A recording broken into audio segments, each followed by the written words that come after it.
Laisse-moi te laver les cheveux. On va s'aimer si tu veux. Je décroche tout le temps. Là, je vais t'avouer que celle-là là, était moyenne dans le cul. On dirait que. Moi, vous autres, vous le voyez pas, là, mais j'ai un petit décompte. Noémie, elle me fait un petit décompte, puis là, j'entre là, en ligne. Fait que là, j'étais comme tabarnak, la toune. Je vais penser aux trois accords. Laisse-moi te laver les cheveux. On va s'aimer si tu veux. Les trois accords qui, musicalement, dans la tête de nos parents, je pense que 55-60 en montant. Je pense que les trois accords, c'est les genres de Denis Drolet, de l'humour, de la musique. On dirait qu'il. Ben là, je comprends pas les paroles. Je comprends pas ce qu'ils disent. Laver les cheveux, on va se comprendre. Il ne faut pas te chercher. Les trois accords, là, regarde.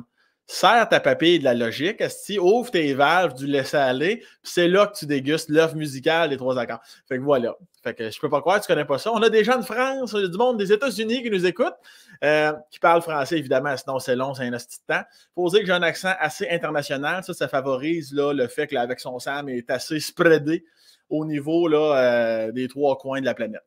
Moi, je dis trois coins. Parce que tout le monde dit quatre coins. Premièrement, la Terre est ronde, asti, slack-moi. Non, c'est pas trois coins, c'est quatre coins. Il n'y a pas de crise de coin. C'est possible, ça? C'est pour ça que je dis trois coins. T'as pas plus raison que moi, j'ai tort. Merci beaucoup. Alors, les trois accords, si tu ne connais pas ça, les gens en France qui nous écoutent en ce moment, pas Google, mais YouTube ça, trois accords, ouvre tes valves là, du laisser-aller, soit carpe diem au niveau du triolet, tu vas apprécier ça en cul. Je vais te le dire, là. Ça, je vous vole les expressions parisiennes, là, tu vas aimer ça en cul. Ça, je pense que ça vient de la section Est là, de Paris.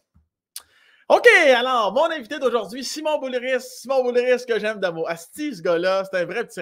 T'es pas sûr que ça va bien aujourd'hui, tu regardes ce gars-là, tu dis, ah oui, c'est vrai, Asti, la vie va bien. Son sourire, Asti, je l'aime, c'est ce que je te dis. Et si c'est, comme d'habitude, là, si c'est un nouveau sur Avec son Sam, tout le fait là, que ce gars-là, c'est un auteur prolifique, exceptionnel, puis en way down, puis regarde, tout ça, là. On peut en parler un peu au début. On va se placer les cartes au début. Après ça, on va s'en colisser. On va parler à Simon l'humain. Mesdames, messieurs, bon podcast!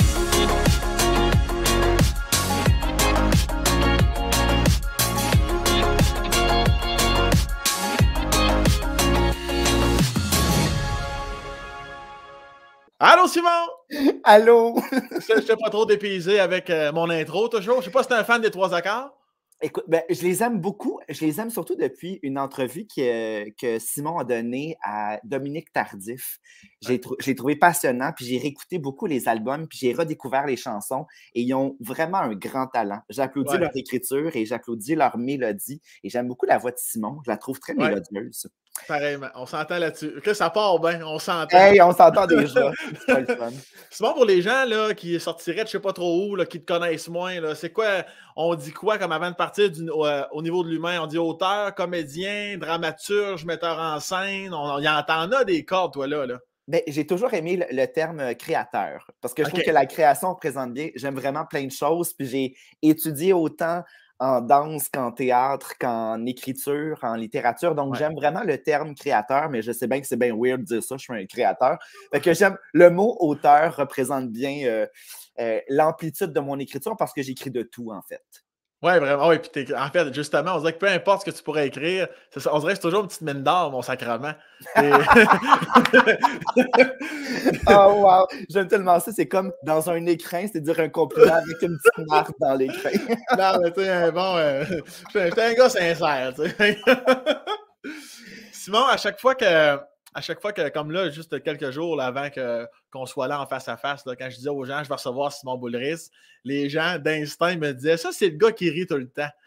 Écoute, sur mon Instagram, j'ai écrit artiste rieur qui cuisine comme le Chris.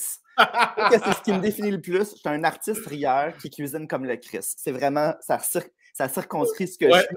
Mais c'est vrai que j'ai le rire facile. Puis juste dans ta présentation tantôt, j'ai ri aux éclats peut-être 5 fois. J'avais les yeux pleins d'eau. Je me demandais, mais je suis donc bien réceptif. Je suis très réceptif à l'humour, en fait. Puis même là, j'ai réalisé quand j'étais à l'école de théâtre que je riais tellement beaucoup que je réalise que je dois me soutenir contre mes amis quand je ris. Mon corps devient tout mou. Je m'abandonne complètement dans le rire. Puis mes amis, à l'époque, ils se tassaient juste pour voir m'écrouler. Donc, depuis la pandémie, je suis bien malheureux parce que j'ai tout le temps, je réalise que je suis un toucheux. Quand je ris, je vais chercher un contact avec l'autre. Je vais mettre la main sur l'épaule beaucoup. Puis là, je n'ai plus d'appui. Donc, je m'écroule constamment. C'est pour ça que dans les salles de spectacle, à chaque fois que tu vas en show d'humour, les gens sont assis. C'est pour prévenir les commotions à ce moment-là. Puis cuisiner comme le Christ, ça, c'est-tu parce que ça goûte le tabarnak ou parce que ça goûte le ciel? Ah non, non, mais hey, si seulement ça goûtait le ciel. Non, ça goûte l'enfer. Là. Écoute, je cuisine. C'est pas bon? Ah non, c'est dégueulasse. C'est ridicule. Ben là. Non, mais je rate tout. Puis c'est la raison pour laquelle je ne cuisine. J'ai abdiqué. À un moment donné, j'ai fait, hey, ça marche pas, là. J'ai pas de créativité. C'est drôle, c'est comme si j'avais pas de créativité dans la cuisine. Je me fais des œufs. Les œufs sont toujours laids. Puis souvent, je me sens empoisonné en me faisant des œufs. Ben, tu sais, empoisonné, c'est extrême, là, mais tu sais, des intoxications alimentaires. J'ai déjà eu la salmonelle. J'avais fait cuire mon poulet pendant 10 minutes. Je pensais que c'était suffisant. Donc, tu sais, je ne suis pas très doué à ce niveau-là. Fait que je me suis trouvé un amoureux qui cuisine divinement bien. Bonne affaire, ça. Quand il n'est pas là, il est tellement smart qu'il me commande des petits plats préparés par des madames. J'ai comme des petits plats tout est bien préparé, c'est fait maison, c'est divin. Et j'ai juste à mettre ça au micro-ondes.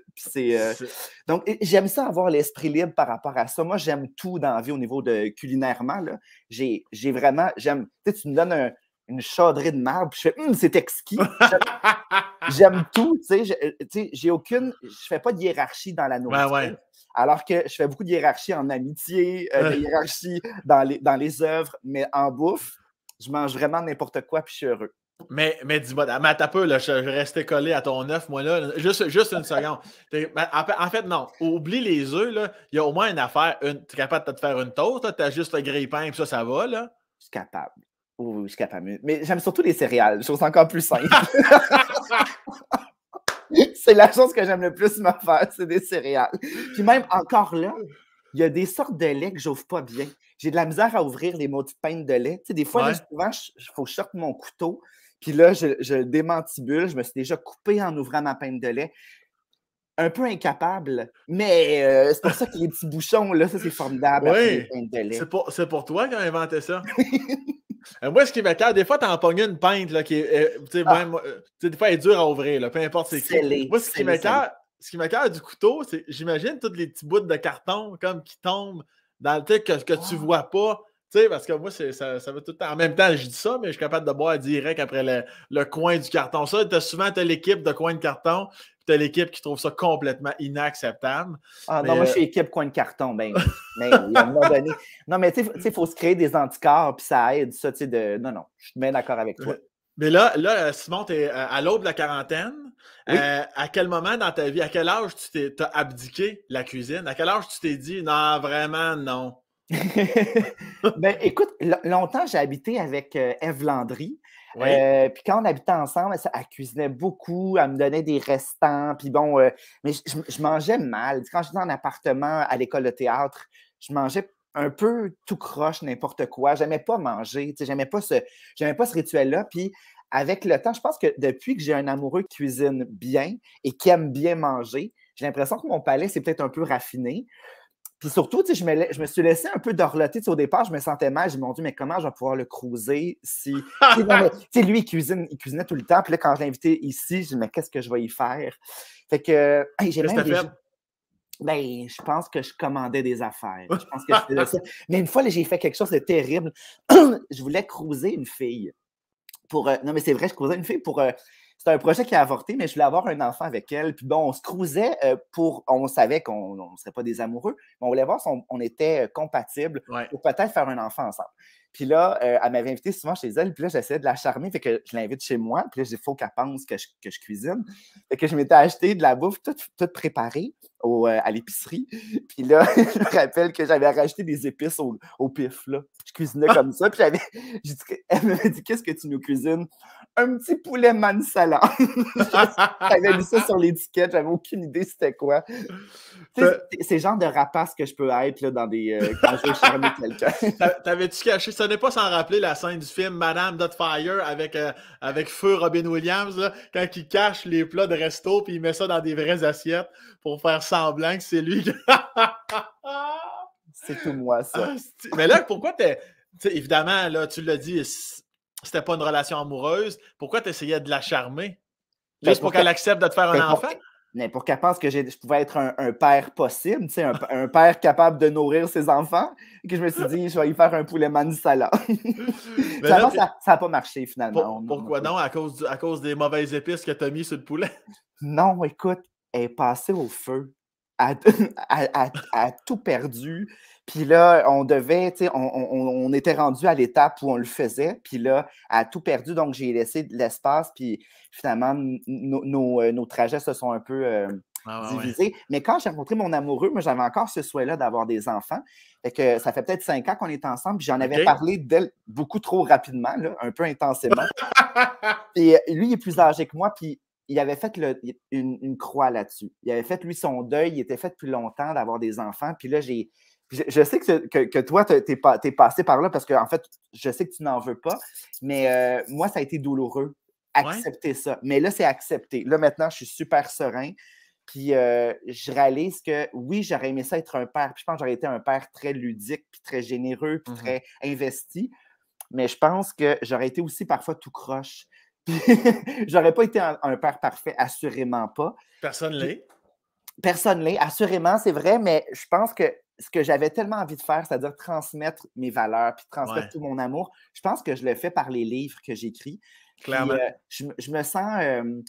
je sens plus ce vide-là. Je l'ai senti pendant peut-être 1 an ou 2, puis là, maintenant, j'ai l'impression que la transmission s'effectue autrement, puis je suis super serein dans cette décision-là. Vous avez combien d'années de différence, toi et ton copain? Si toi, tu as 39 en ce moment? Lui, il a 45. 45, un petit 6 ans, fait que tu le rencontres. Fait que lui, c'est ça, lui était à l'aube de la quarantaine au moment de votre rencontre. Puis, as-tu de même déjà pensé comme, c'est peut-être pas le bon, compte tenu quand tu voulais vraiment des enfants, là? Par le passé, oui. Rapidement, là, par le passé, quand j'avais un amoureux qui me disait qu'il ne voulait pas d'enfant, moi, c'était turn-off à l'os. Puis souvent, je pouvais envisager, c'est peut-être pas la personne qu'il me faut d'abord. Puis là, il s'appelle Philippe, rendu à Philippe, ça cliquait tellement partout. Puis je me suis dit, peut-être que je vais pouvoir le convaincre avec le temps. Puis c'est comme si c'est lui qui m'avait convaincu finalement avec le temps. Puis le constat que je fais, il est heureux. Là. J'ai pas d'amertume. J'ai pas d'animosité, j'ai même une forme de légèreté parce que je suis entouré d'enfants. Je réalise qu'il y en a tellement plein d'enfants, puis je suis témoin de plein d'enfants qui évoluent, puis qui fleurissent, puis j'ai l'impression que je suis comme le mononcle fou de plein d'enfants. Ça me suffit.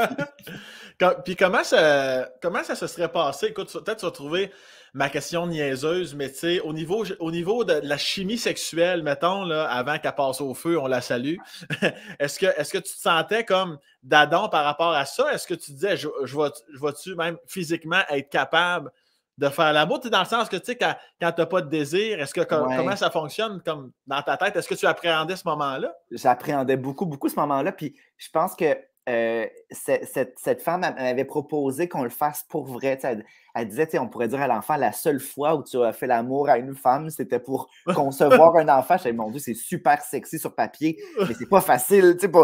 Pour moi, ça va être compliqué, puis il va falloir que j'ai une forme de désir pour ton corps est très beau, mais c'est quand même, c'est confrontant un peu. Ben oui. Et je m'étais dit, je vais essayer. Puis si ça ne fonctionne pas, moi, j'avais un ami qui a eu un enfant avec sa grande amie, sa meilleure amie, avec une poire. Tu sais, les poires à cuisine, là, tu sais, les poires à gavage. Là, Ouais, il avait éjaculé dans l'éprouvette, dans l'espèce de pipette. Ouais. Puis s'était inséré ça là où il faut, avec les jambes dans les airs, puis ça a fonctionné. Donc, il y avait quand même la possibilité de faire ça de façon artisanale avec une petite pipette. Arrête donc, oui, il a déché dans la poire. Il a déché dans la poire.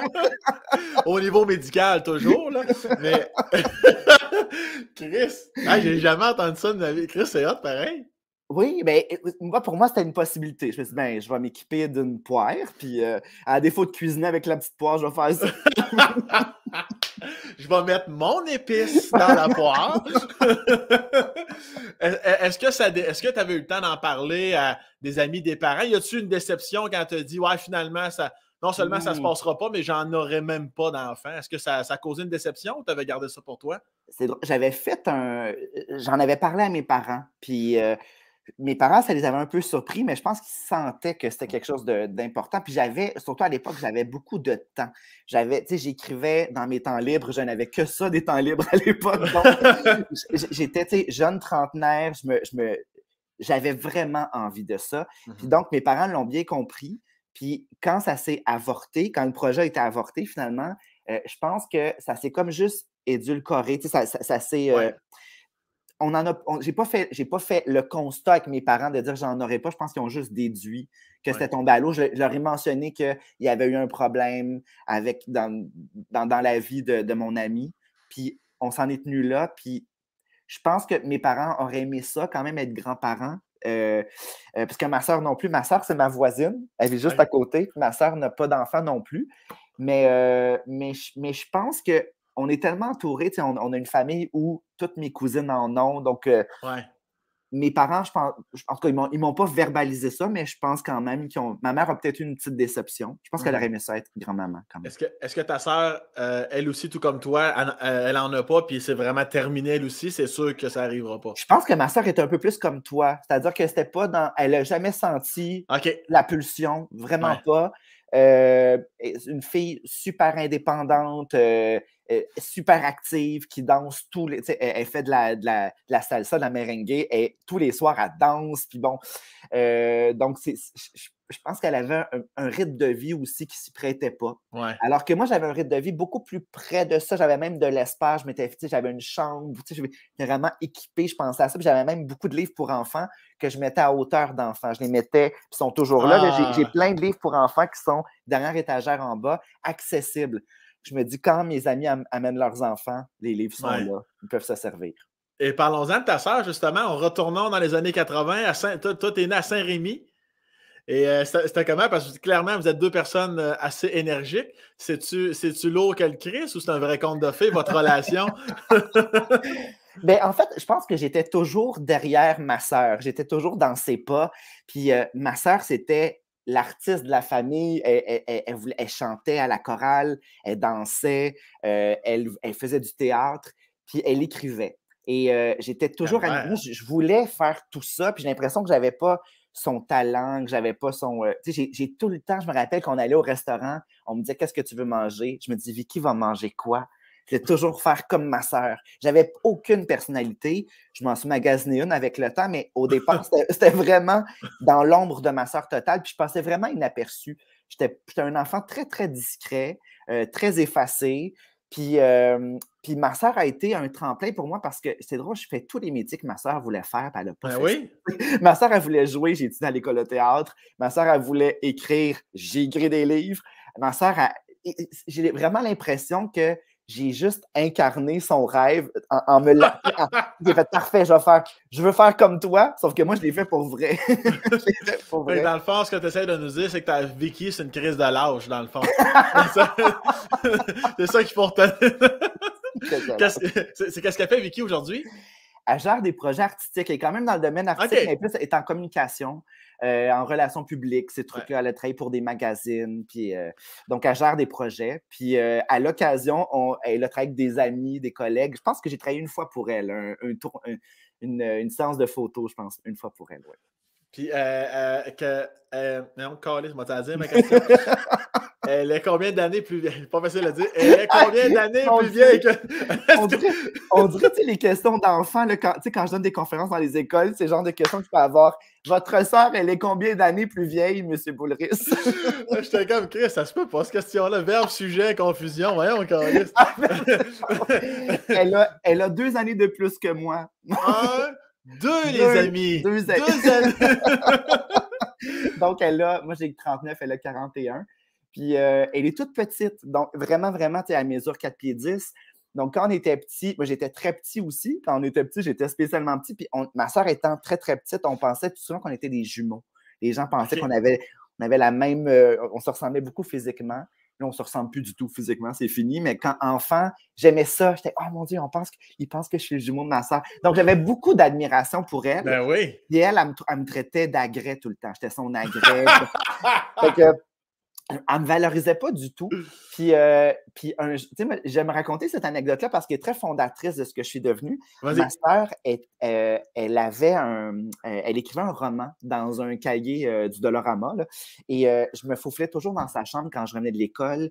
Et quand elle était en secondaire 1, j'étais en 5e année, puis je lisais ça. Puis ça a été, je me rappelle, ma première étincelle de faire « Aïe, ma sœur écrit un roman, je vais en écrire un moi aussi ». Donc, la première étincelle, c'est pas d'avoir lu tant de livres, c'est plutôt de voir que ma sœur le faisait. Je me dis, si elle le fait, je vais faire comme elle. Donc, j'ai commencé à écrire des romans par jalousie. Puis, voilà. Donc, tout repose sur une saine jalousie. Puis, je l'avais jamais dit à ma sœur en ça. Elle l'a su un jour. J'en ai parlé à une émission, Marine Orsini, tu sais, l'émission de Marine Orsini. Oui, oui. J'en parlais, puis ma sœur, elle ne regarde pas la télé. Fait que, tu sais, souvent, on lui parle de moi, puis ma sœur n'est pas au courant trop de ce que je fais des fois. Puis, là, ce matin-là, elle écoutait la télévision, puis elle fait « Ah, c'est mon frère, je vais mettre du volume. » Puis là, je raconte cette anecdote-là que je me fouflais dans sa chambre. Et elle a été super touchée, super fière d'avoir été ma bougie d'allumage, alors qu'à l'époque, elle m'aurait étranglé. Là. C'est sûr qu'à l'époque, elle aurait été fâchée que je rentre comme ça dans sa chambre. Ah, ça, des fois, il y a un certain timing dans la vie pour dire les choses. Et depuis ce temps-là, elle récolte 2% de tes recettes. Mais elle mériterait un peu, je pense, parce que sans elle, je pense pas que j'aurais écrit. Bon, ben, je vous laisse arranger ça dans la famille. Est-ce que ça part de votre mère, de votre père, ce côté d'écriture-là artistique, ou ça vient vraiment de plus loin dans l'arbre généalogique? Et juste avant, j'ai envie de te dire une anecdote, c'est que dernièrement, j'ai reçu un gros chèque de droits d'auteur qui n'était pas prévu. Okay? C'est des droits de photocopie. Donc, il y a Copybec. Copybec, c'est quand les écoles font des photocopies de ton texte, tu reçois des sous. Okay. Moi, souvent, c'est un chèque de 100 $. Mais là, ça a été un chèque vraiment colossal. J'ai pleuré en ouvrant le chèque. Tu sais, j'étais en état de choc. C'est comme j'avais gagné à la loto. Je ne comprenais pas ce qui s'était passé.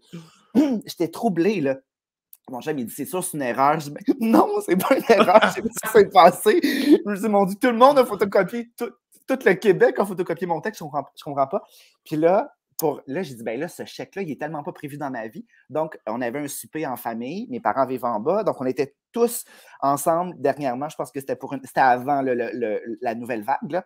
Ouais. Et donc, je leur dis, ben, j'ai reçu un bon chèque. Donc, avec ce chèque-là, je vous propose qu'on pourrait peut-être avoir une piscine creusée derrière, parce qu'on a un terrain collectif, les trois ensemble. Donc, tu vois, je vais, avec les sous que ma sœur m'a permis d'acquérir, je vais pouvoir mais moi, je ne veux pas m'occuper, tu sais, je ne veux pas trouver, tu sais, faire les démarches pour la piscine. Je dis, mais je paye la piscine, puis arrangez-vous avec ça me fait plaisir, c'est mon chèque qui va payer la piscine.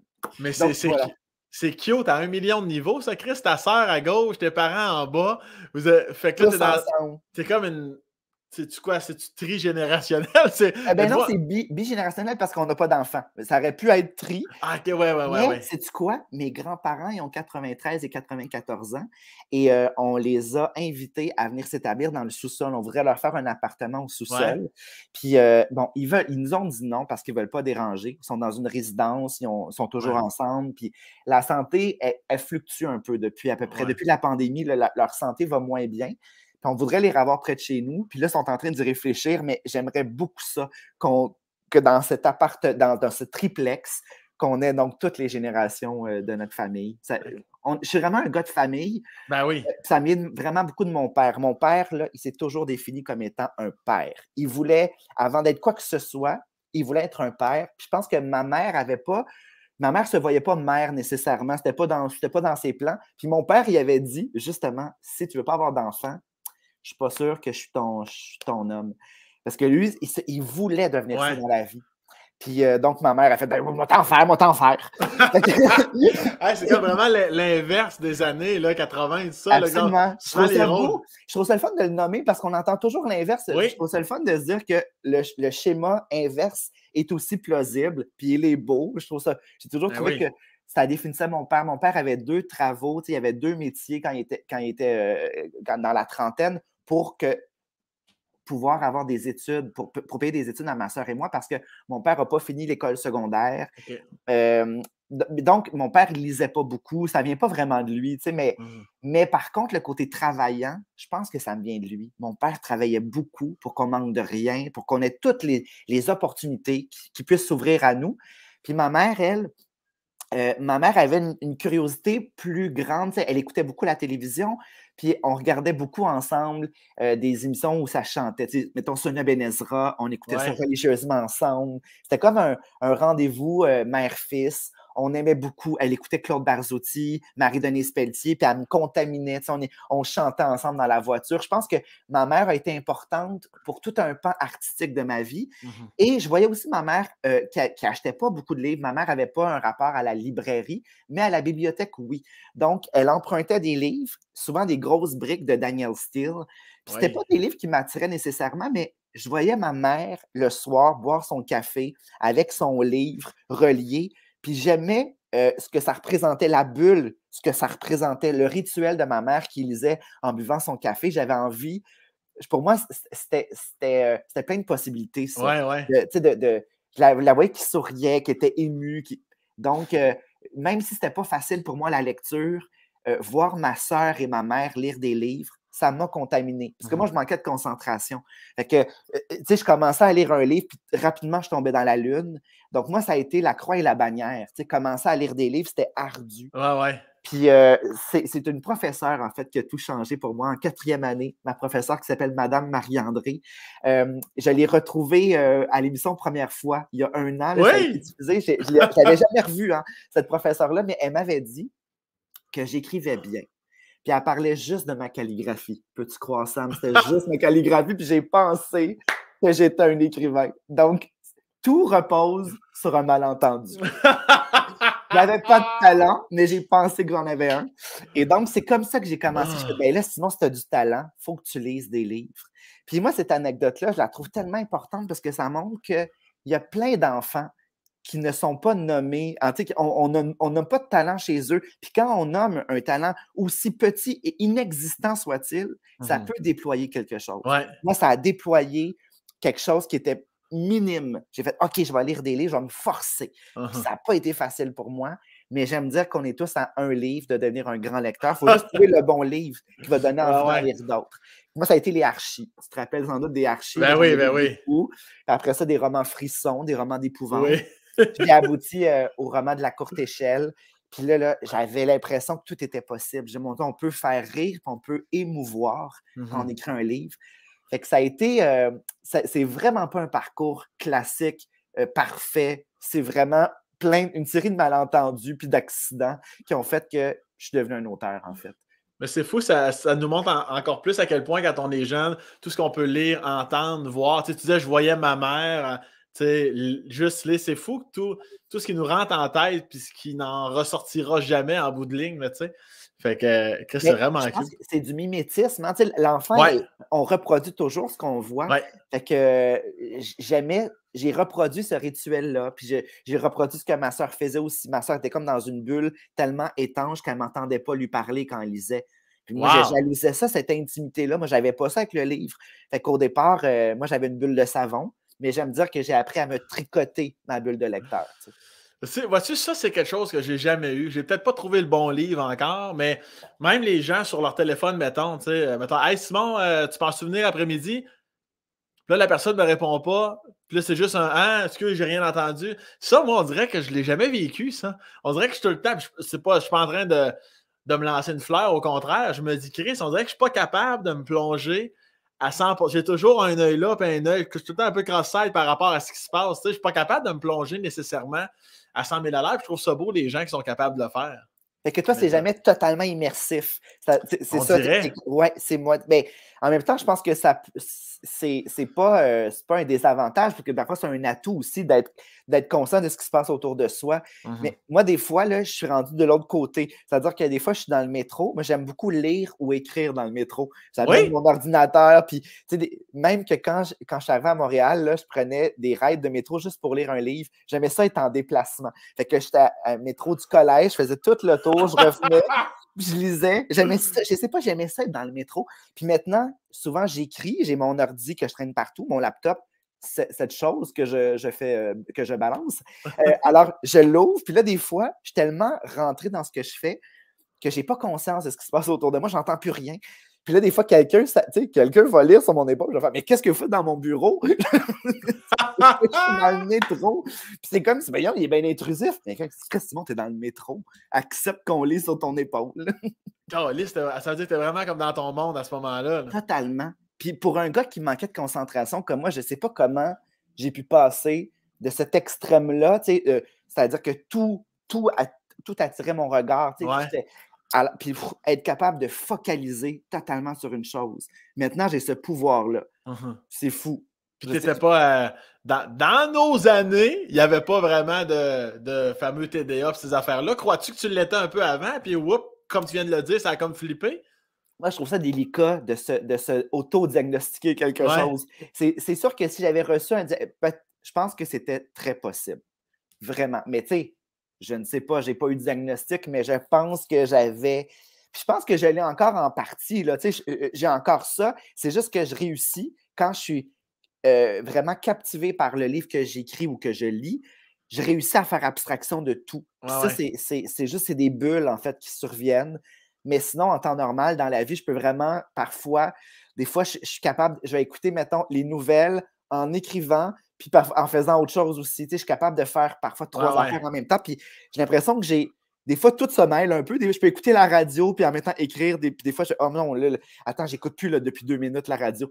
Mais quand même, je trouve que pour moi, c'est comme une espèce de qualité de réussir à faire plein de choses en même temps. J'aimerais ça être toujours comme ça.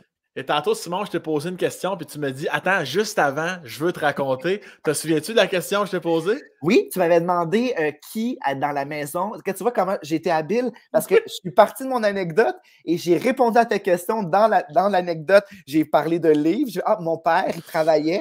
Ma mère, elle lisait. Puis, oups! Finalement, j'ai fini par répondre à la question. Une vraie machine du calice. Fait que ça, c'est réglé. C'est fait. Asti, mon gars, là, je t'ai impressionné. Vraiment...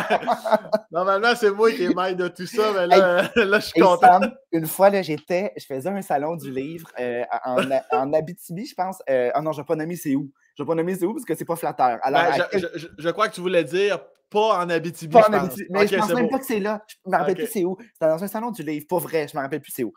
Et le journaliste, c'était une entrevue là, devant... Puis c'était vraiment... Il m'avait dit, tu réponds simplement aux questions. Le journaliste n'avait aucune question. C'était juste des faits. Il disait des faits, puis je me suis auto-interviewé, puis j'ai eu beaucoup de plaisir. J'avais du plaisir de faire « OK, parfait. Donc, OK, il dit ça. Parfait. Je vais me poser une question, je vais y répondre. » J'ai fait ça tout du long.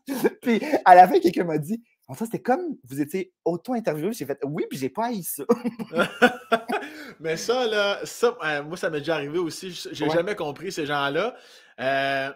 Mais ils sont quand même chanceux de tomber sur des gens comme toi et moi, là, dans l'esprit présent, un peu ludique. Parce que moi, j'en connais. Là, dégueu. Mais tu sais, c'est comme, alors, Sam Breton, ton spectacle au Pic Papel, on peut dire que ça roule bien depuis quand même plusieurs mois. Oui, on peut dire ça. Oui. On totalement. Peut dire ça, puis on peut dire plein d'autres choses aussi. Tu sais, il arrête de parler. Parfait. Je vais prendre le relais. Tu me lances la balle là, je peux parler le nombre de minutes que tu veux. Mais c'est ça. Ça, c'est que toi et moi, on a une générosité dans la réponse, puis ce qui nous permet après, ce qui permet de les sauver, de leur sauver. Mais il y en a des interviewés qui aiment. Tu sais, mettons Roy Dupuis, là, ça aurait duré 2 minutes, là, tu sais, il aurait fait. Ah ouais. Ouais. Tu l'as-tu ta question, Calice? mais moi, souvent, j'embarque dans le jeu parce que je me dis, probablement, en plus que les gens ne verront pas nécessairement ça. Les gens vont voir que Breton, il est plate en entrevue. Fait que j'essaye de sauver mon propre cul par rapport au fait que tu t'en crises de ton métier, on dirait. C'est bien intéressant. Je suis d'accord avec toi. C'est vrai que la personne qui va se faire taper sa tête, c'est souvent l'artiste qui on dit qu'il n'a pas été généreux. Je dis, mais les questions n'étaient pas généreuses non plus. En fait, on n'a pas dit qu'elle était absente, carrément. Mais je reviens à ton système de bulle mentale. Est-ce que ça veut dire que même plus jeune, tu allais souvent comme t'isoler dans ta chambre? T'avais-tu souvent besoin de tes moments en solo? Là, je te fais peut-être ici une allusion à tes premières fois, mais je te parle vraiment de tout. Là, juste aller écouter de la musique, juste aller lire. Ou ben non, au contraire, tu étais toujours avec ta sœur. Mais ma sœur me rejetait. Donc, ma sœur de faire dans ta chambre, j'avais l'impulsion de rentrer pour la rejoindre, mais elle me chassait constamment. Tu sais, ma sœur était douée en amitié, elle avait toujours des amis chez elle. Puis une fois, moi, je n'avais pas d'amis. Je n'étais pas du tout douée en amitié. Puis une fois, j'avais dit à ma mère, j'aimerais ça appeler quelqu'un. Puis là, j'avais voulu appeler une amie à ma sœur. Et ma sœur était fâchée. Elle dit, tu vas pas me voler mes amis. Tu sais, une fille de 2 ans de plus que moi. Mais je la trouvais tellement gentille. Quand elle venait à la maison, elle était gentille avec moi. Ma sœur a dit, non, t'invites pas mes amis. Donc, j'étais souvent seule dans ma chambre et je n'étais pas malheureux. Tu sais, on a souvent l'image de l'ado ou l'enfant qui est reclus. Ouais. Et moi, c'était... ça a déployé l'artiste complètement. Je faisais tout dans ma chambre. Je chantais, je m'auto-interviewais. Je pense que c'est des années de pratique. Des années de pratique à s'auto-interviewer. Je pense que c'est là que tout a commencé. Je m'étais fait même un sanctuaire dans ma garde-robe. J'étais pas du tout religieux, mais j'aimais le rituel religieux. Donc, j'avais plein de matériel. Je chantais à l'église, à la chorale à l'église. Donc, j'avais, par exemple, les prions ensemble, prions en église, ces trucs-là. J'avais un chapelet, puis c'était vraiment juste pour la théâtralité de la chose. Tu sais, je faisais des prières, je chantais des chansons religieuses, mais c'était juste pour être dans un sanctuaire. Puis c'était vraiment l'idée de la protection. C'était une bulle. Je dessinais énormément, je chantais. Puis je me rappelle que quand mes parents, ça n'arrivait pas souvent, mais quand mes parents voulaient me chicaner, là, ils me disaient tout le temps en blague, tu vas sortir de ta chambre. C'était tout le temps. La menace, c'était toujours, tu vas sortir de ta chambre parce que j'y étais tout le temps. J'étais tout le temps là. Puis, éventuellement, au secondaire, ce qui s'est passé, c'est que mon père a rénové le sous-sol. Et personne n'y allait vraiment. Mon père allait jouer à des jeux vidéo. Moi, je n'étais pas très jeux vidéo. Fait que le sous-sol... Ton père jouait à des jeux vidéo? Ah, oui, tout le temps. Mais en fait, mes parents avaient un club vidéo. Fait que moi, j'avais le droit à toutes les VHS au monde, mais aussi tous les jeux vidéo. Je pouvais jouer à ce que je voulais. Puis tu sais, Sam, quand tu as accès à tout, tu ne prends rien. Ben oui, je pense que ça arrive souvent. Fait que mes amis me disent « Hey, tu peux jouer à tous les jeux que tu veux. » Ouais. Puis j'ai juste joué dans ma vie à Dr. Mario Bros. C'est tout. C'est le seul jeu que j'aimais. Je jouais à rien. Puis des fois Donkey Kong, une fois de temps en temps. Fait que, donc, le sous-sol, c'était ma piste de danse. À partir du secondaire, c'est devenu, tu sais, je me faisais tout le temps mal dans ma chambre. Je faisais un grand battement, je cognais un meuble, je me pétais un orteil. Je me suis souvent pété des orteils parce que je dansais dans ma chambre et je manquais d'espace. C'était une toute petite chambre. Puis là, j'ai eu un sous-sol où personne n'allait. Donc, pendant 1 heure avant que mon père revienne du travail ou que ma soeur revienne de l'école, je dansais au sous-sol. Puis je pense que ça a été un endroit précieux dans ma vie. Tu sais, avoir une piste de danse où je pouvais mettre, sans que personne le sache, je mettais du Whitney Houston puis du Lara Fabian. Puis là, je dansais comme s'il n'y avait pas de lendemain. Ah, que j'aimais ça. C'est vraiment des beaux moments pour moi, ça.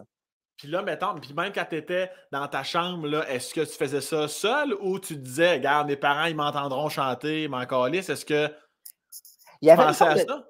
Oui, j'y pensais parce que je voulais préserver mon intimité le plus possible. Mais il y avait une forme de naïveté. Je me disais tout le temps, ils ne m'entendront pas. Je pense qu'ils m'entendaient. Tu sais, je chantais dans la douche, je chantais dans la cage d'escalier. Mais tu sais, j'essayais que le plus possible que personne soit là.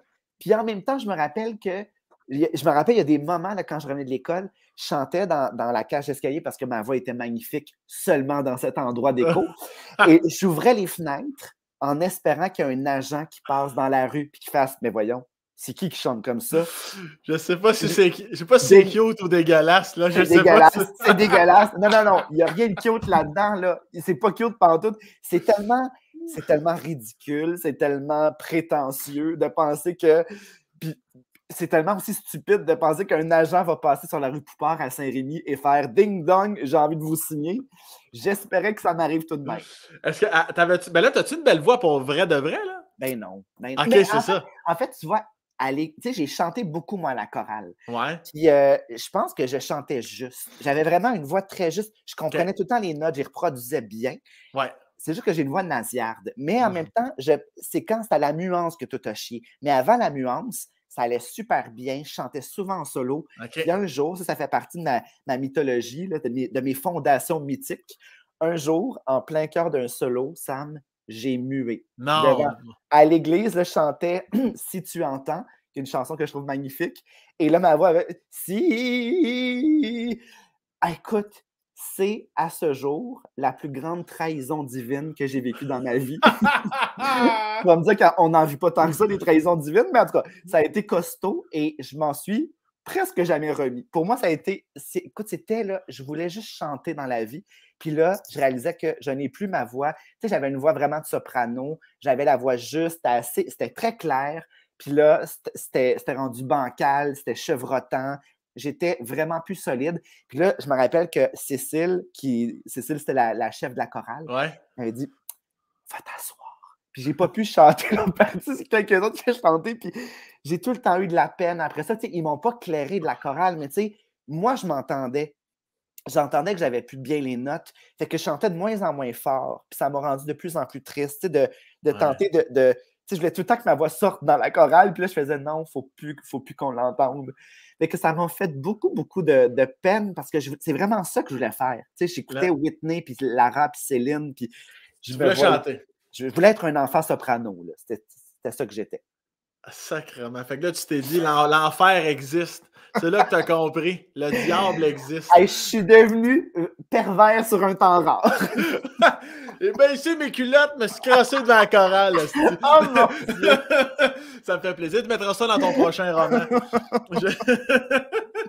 On dirait que c'est un scénario qui arrive juste dans les films, ça. Genre, c'est quoi les chances qu'il mue en plein champ à l'église? Puis là, Chris, toi, tu l'as vécu. Je l'ai vécu. Petit loup! Ouais. Hey, j'ai écrit tout un spectacle. J'ai fait un solo quand je suis sorti d'école de théâtre. Ça s'appelait Simon a toujours aimé danser.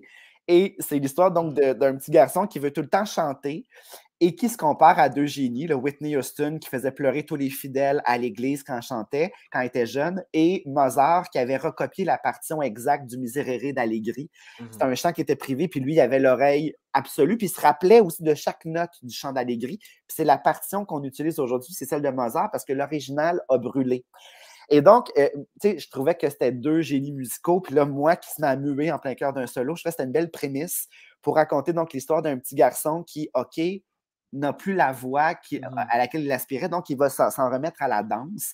Il va devenir païen, puis il danse de façon lubrique sur de la musique religieuse. Puis c'était ça que je faisais dans le spectacle. Simon a toujours aimé danser. Puis ça a été un spectacle que j'ai joué quand même pendant à peu près 7-8 ans. Je l'ai joué, écoute, je l'ai joué en France, en Belgique, j'ai joué en Afrique. J'allais jouer mon solo en Afrique, un pays où l'homosexualité est passible d'emprisonnement. Et mon spectacle, en filigrane, c'est clairement un spectacle hyper queer. Hyper queer. Puis les Tchadiens n'y ont vu que du feu. J'avais parlé avec une Camerounaise, elle m'a dit, dans la mesure où tu n'embrasses pas quelqu'un, un homme sur scène, ils vont penser que c'est comme juste des blagues. Puis, tu sais, ça riait beaucoup. C'était comme si je faisais des blagues quand je parlais du prince. Il y avait comme quelque chose c'était comme impossible que ce soit ça. Mais pourtant, je sais très bien que l'homosexualité existe au Tchad, mais elle est tellement... il y a tellement de répression, puis il y a tellement que j'imagine que on tourne ça un peu en rigolade pour que ça passe mieux. Je ne sais pas, mais en tout cas, j'ai présenté mon spectacle à plusieurs endroits. Puis ça m'a beaucoup... tu sais, cette anecdote-là qui est fondatrice et qui n'est pas très heureuse, je l'ai transformée en quelque chose de tellement le fun. C'est un spectacle qui a été une carte de visite formidable qui m'a permis... Marie-Thérèse Fortin m'avait ouvert le théâtre d'aujourd'hui avec ce spectacle-là. Elle avait été très accueillante. Donc, l'anecdote m'a apporté de bien belles choses. Faut-tu quand même être dans le déni solide pour en rire puis se dire qu'il exagère puis ça doit être des blagues, le spectacle, puis ça Chris quand même, hein, c'est tristement drôle. Je pense que c'est culturel. Tu sais, juste le rapport au théâtre, là, au Tchad, ça m'a marqué parce que, écoute, l'organisateur du festival répondait au téléphone pendant les pièces, puis il parlait très fort. Tu sais, je dis, OK, mais tu sais, jamais au Québec, en Occident, ça se pourrait. C'est juste un rapport différent. J'ai même vu, puis ça, j'ai compris dès le départ, OK, ça va être un rapport différent. Le premier spectacle que j'ai vu, il y a un spectateur qui s'est levé, qui est monté sur la scène en faisant ça comme ça, genre, je suis pas là, pour aller recharger son cellulaire. Il y avait une prise de courant. Il est allé recharger son cellulaire. Puis là, je me suis dit, OK, Simon, tu joues dans une semaine, prépare-toi à tout. Et j'ai bien fait de me prévoir tout parce que quand j'ai joué 2 fois mon spectacle dans 2 lieux différents, et dans un des lieux, je ne sais pas pourquoi, ils m'ont fait jouer dans le grand théâtre au Tchad, à N'Djamena, mais aussi dans une école. Et dans l'école, il y avait 2 entrées. Il y avait une entrée qui c'était dans le public, puis il y avait des gens qui rentraient via ma loge. Fait que les gens me saluaient, ils rentraient dans ma loge pendant que je me préparais. Allô, Simon? Je disais bonjour. Oh mon Dieu. Puis là, les gens descendaient sur la scène. Je dis, OK, parfait. Puis là, il y a eu une panne de courant pendant mon spectacle. Donc, la musique, toute la trame sonore était super importante, tu t'en doutes. Hein? Alors, après 30 minutes, la musique arrête complètement. Je parle dans des micros, les micros ne fonctionnent plus, il n'y a rien qui fonctionne. Puis là, je fais, oh mon Dieu, que c'est ridicule. Puis là, je faisais, OK, là, je devais danser pendant 5 minutes, il n'y a plus de musique. Est-ce que je danse à cappella? Je ne sais pas. Fait que là, j'ai fait le spectacle, puis à un moment donné, tu sais, ça avait juste plus de bon sens. Il y a une fanfare dans la ville. Non, Les spectateurs se sont levés pour aller danser. J'ai fait, parfait. Mais j'ai trouvé ça drôle. Puis après ça, il y a un spectateur, un Camerounais, qui avait vécu pendant 3 ans au Québec, qui est venu me voir et m'a dit bravo, je vois tout le potentiel de ton spectacle. Et j'ai donné ça, je vois tout le potentiel. J'ai fait, c'est ça. Ça pouvait être juste ça. On voyait peut-être un potentiel. Mais moi, j'aime ça. Tu sais, ce genre, il y en a que ça peut tétaniser. Moi, j'ai trouvé ça drôle. Je riais pendant. Je pense que j'ai un élan heureux pour ces accidents de faire, hey, moi, j'ai rapidement désacralisé tout ça en disant ce n'est que du théâtre, ce n'est qu'un roman, ce n'est qu'une entrevue télévisée. Des fois, ça m'arrive de me planter, mais je me dis toujours, hey, je ne suis pas chirurgien, j'ai pas de vie entre les mains. Tu sais, je relativise beaucoup, c'est drôle. Ben, y a-t-il quelque chose, justement, dans la vie qui vient, aussi minime soit-elle, quelque chose qui vient te chercher, que j'ai l'impression que tu es tout le temps heureux ou que tu arrives justement à bien relativiser, à bien, du moins, prendre ça rapidement du bon côté. Y a-t-il des choses qui te piquent à vif, tu es comme, hey, ça, par contre, ça, là, ça m'encrisse pour longtemps. Ah non, mais par contre, je m'insurge souvent, là, même dans l'intimité, tu sais, souvent, je suis soit très, très calme, parce que je sais que c'est pas ce que je projette, mais tu sais, je suis un garçon très, très calme et très silencieux. Quand je suis à la maison, là, vraiment, une fois, Michel Tremblay avait dit à mon chum, hey, il doit pas être facile à vivre en Boulris. Puis mon chum avait dit, non, il est même un peu trop plate à vivre. Je suis vraiment plate à la maison, là, c'est pas un festival, pas en doute. Mais aussi, en même temps que je suis très calme, en même temps que parfois, je me fâche facilement. Puis ce qui me met hors de moi, la chose la plus niaiseuse, c'est quand je perds à Dr Mario contre mon chum, je deviens un monstre. Mais tu sais, vraiment un monstre, tellement qu'un jour, ma sœur, qui est ma voisine, ma sœur a pensé appeler les policiers.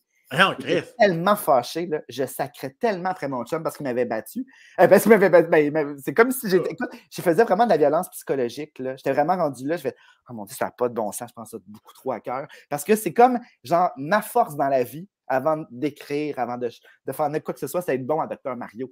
Donc, quand quelqu'un me bat, je deviens. Bon, là, évidemment, c'est un peu en blague, mais c'est vrai que je peux être très colérique quand tu lances-tu ta manette? Tu donnes-tu non. Pas de violence physique. Jamais de violence physique. Jamais. J'ai rien cassé dans ma vie, rien. Mais il y a des sacs qui sortent là, mon Dieu, je peux être là d'une violence. Dis-moi la pire insulte que tu as dit. Dis-moi quelque chose que tu as dit que t'es comme, je peux pas croire. Aujourd'hui, on en rit, là, mais que tu as dit une affaire. C'est tout le temps. Ah ben mon tabarnak! Puis c'est tellement fort, c'est que c'est subi. C'est que j'ai du plaisir, puis là, je deviens comme. Mais en même temps, je pense qu'une minute après, on en rit. Là. Mais tu sais, ça y est arrivé de faire hey, wow! Genre, tu sais, parce que souvent, ça le fait rire. T'sais, je sais qu'au départ, il y a comme un ressort comique de m'entendre dire des insanités comme ça. Moi, quand j'étais jeune, je ne sacrais jamais. Tellement que mes parents sacraient beaucoup, beaucoup. Donc, c'est une musique que je connais tellement bien, là, tellement bien. Et tout le monde, ça sacrait pour quelque chose de le fun ou de pas le fun. Fait que c'est une musique que j'aimais. Donc, moi, quand j'écris, j'aime ça faire sacrer le monde parce que c'est la musique que j'ai apprise.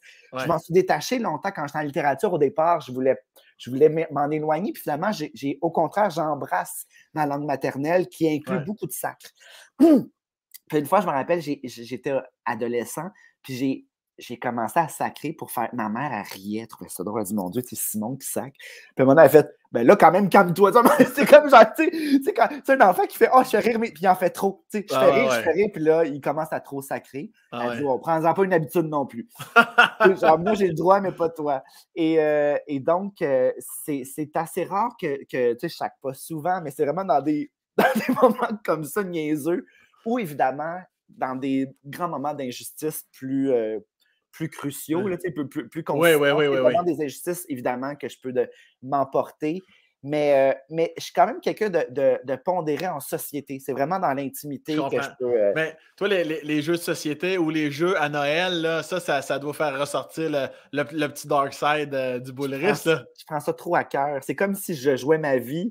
Puis si, mettons, dans mon équipe, quelqu'un n'est pas à la hauteur, Ouais. je peux vraiment pas. Une fois, j'ai invité Pierre-Yves McSwain ici, il y a quelques années. On avait joué à la boulette, OK? Ouais. Puis là, j'avais invité, il y avait plein de monde varié. Jean-Philippe Barguérard, Jocelyn Lebeau. Il y avait le chum de Kim Twee qui était venu. On était plein de monde, puis c'était vraiment le fun. Jean-Philippe Cipriani. Puis là, Pierre-Yves McSwain, il débarque, puis là, il pense qu'on va manger des boulettes. Puis là, moi, j'ai pas de bouffe, j'ai juste un bol de chips. Il connaissait pas le jeu de la boulette. Fait que là, je réalise qu'il a pas mangé, mais il l'a dit à la fin de la soirée. Il avait tout fini le bol de chips. Il a comme catché que c'était un jeu. Puis il était pas mauvais.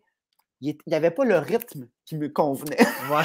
Il était trop assis, trop calme. Moi, Ouais. si tu déboulettes trop lentement la boulette que tu as prise, ça se peut que je te pitche une injure. Donc, vraiment, je deviens tellement Rubicon de la face, j'ai plein de veines, j'ai un bouquet de veines qui pulse dans mon cou.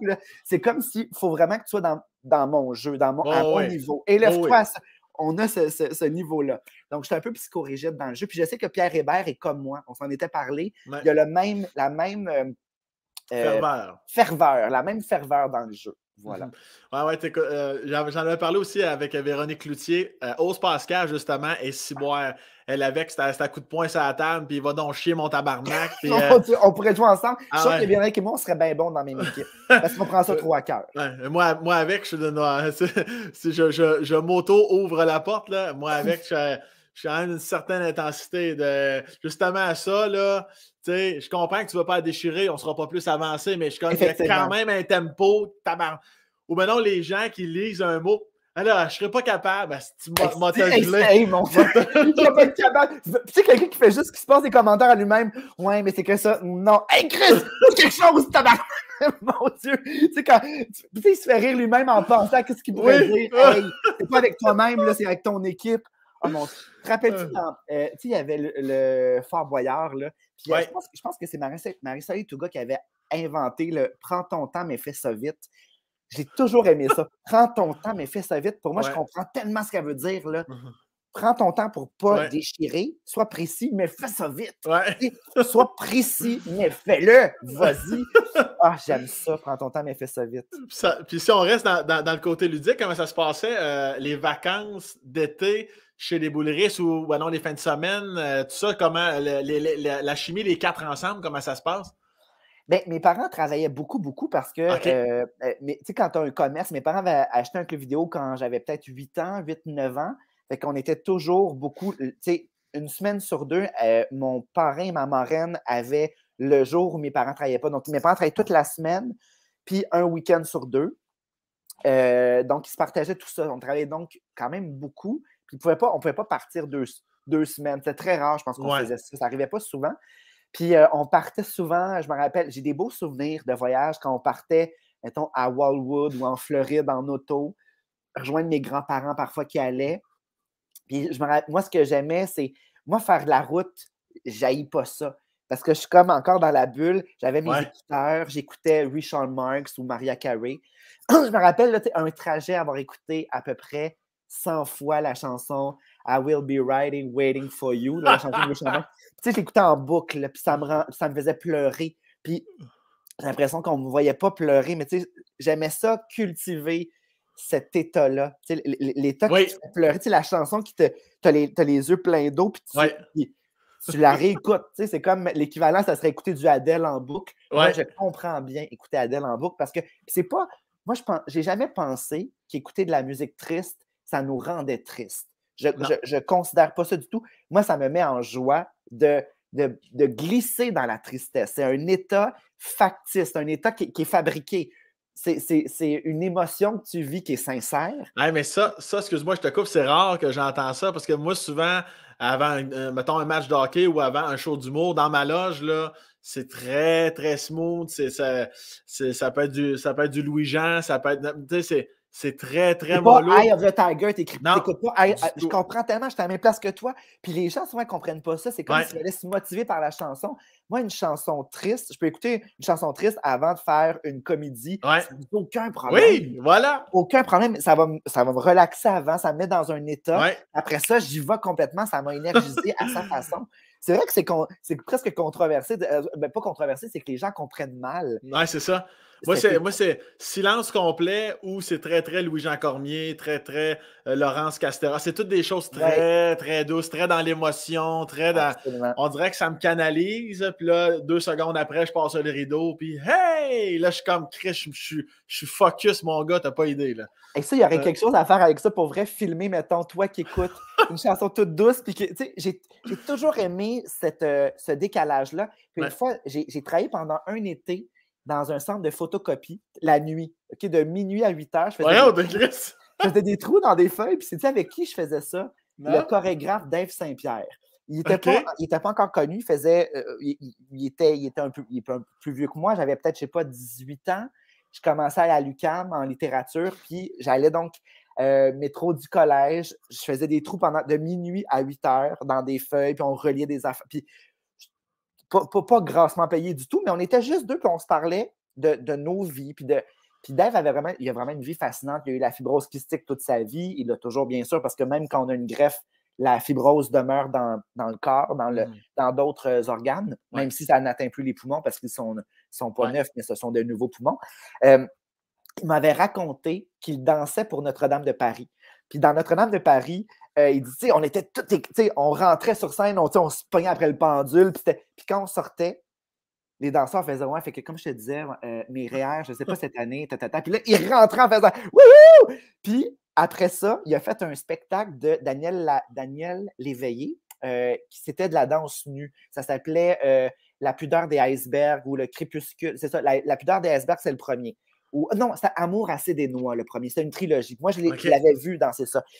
Donc, c'est 4 danseurs qui dansent de façon très clinique, des mouvements très sobres sur de la musique classique, mais c'est très dépouillé. Il n'y a rien de sexualisé, absolument pas.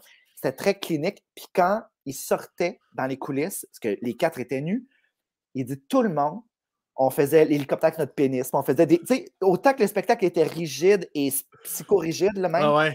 En coulisses, c'était check, je vais faire un hamburger. Je pense qu'on a toujours besoin d'un équilibre. Pour moi, j'ai compris par Dave Saint-Pierre que en coulisses, tu as besoin de la soupape, il faut qu'on aille de l'autre côté. Puis moi, j'ai fait du théâtre jeunesse pendant à peu près 10 ans.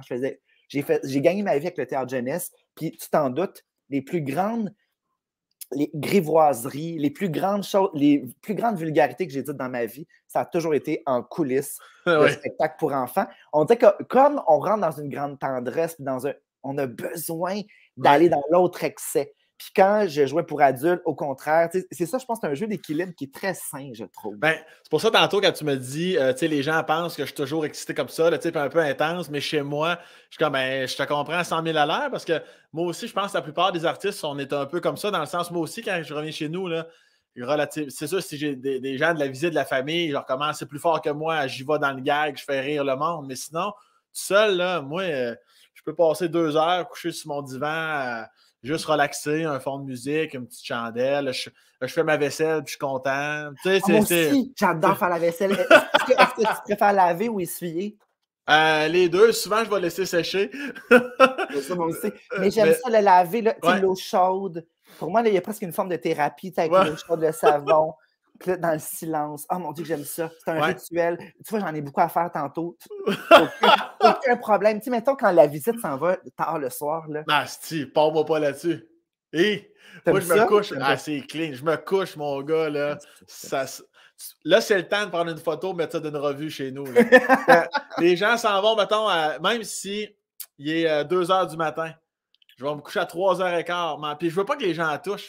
Arrêtez. Non, faites rien. Tu vas la faire. Tu placeras pas ça comme je veux dans mon lave-vaisselle. Les choses que je veux laver, tu vas mal les rincer. Anyway, fait que tout ça. Ah non, puis là, quand je me couche, mon gars, c'est propre en tabarnak. Ça, c'est de la santé mentale. Là.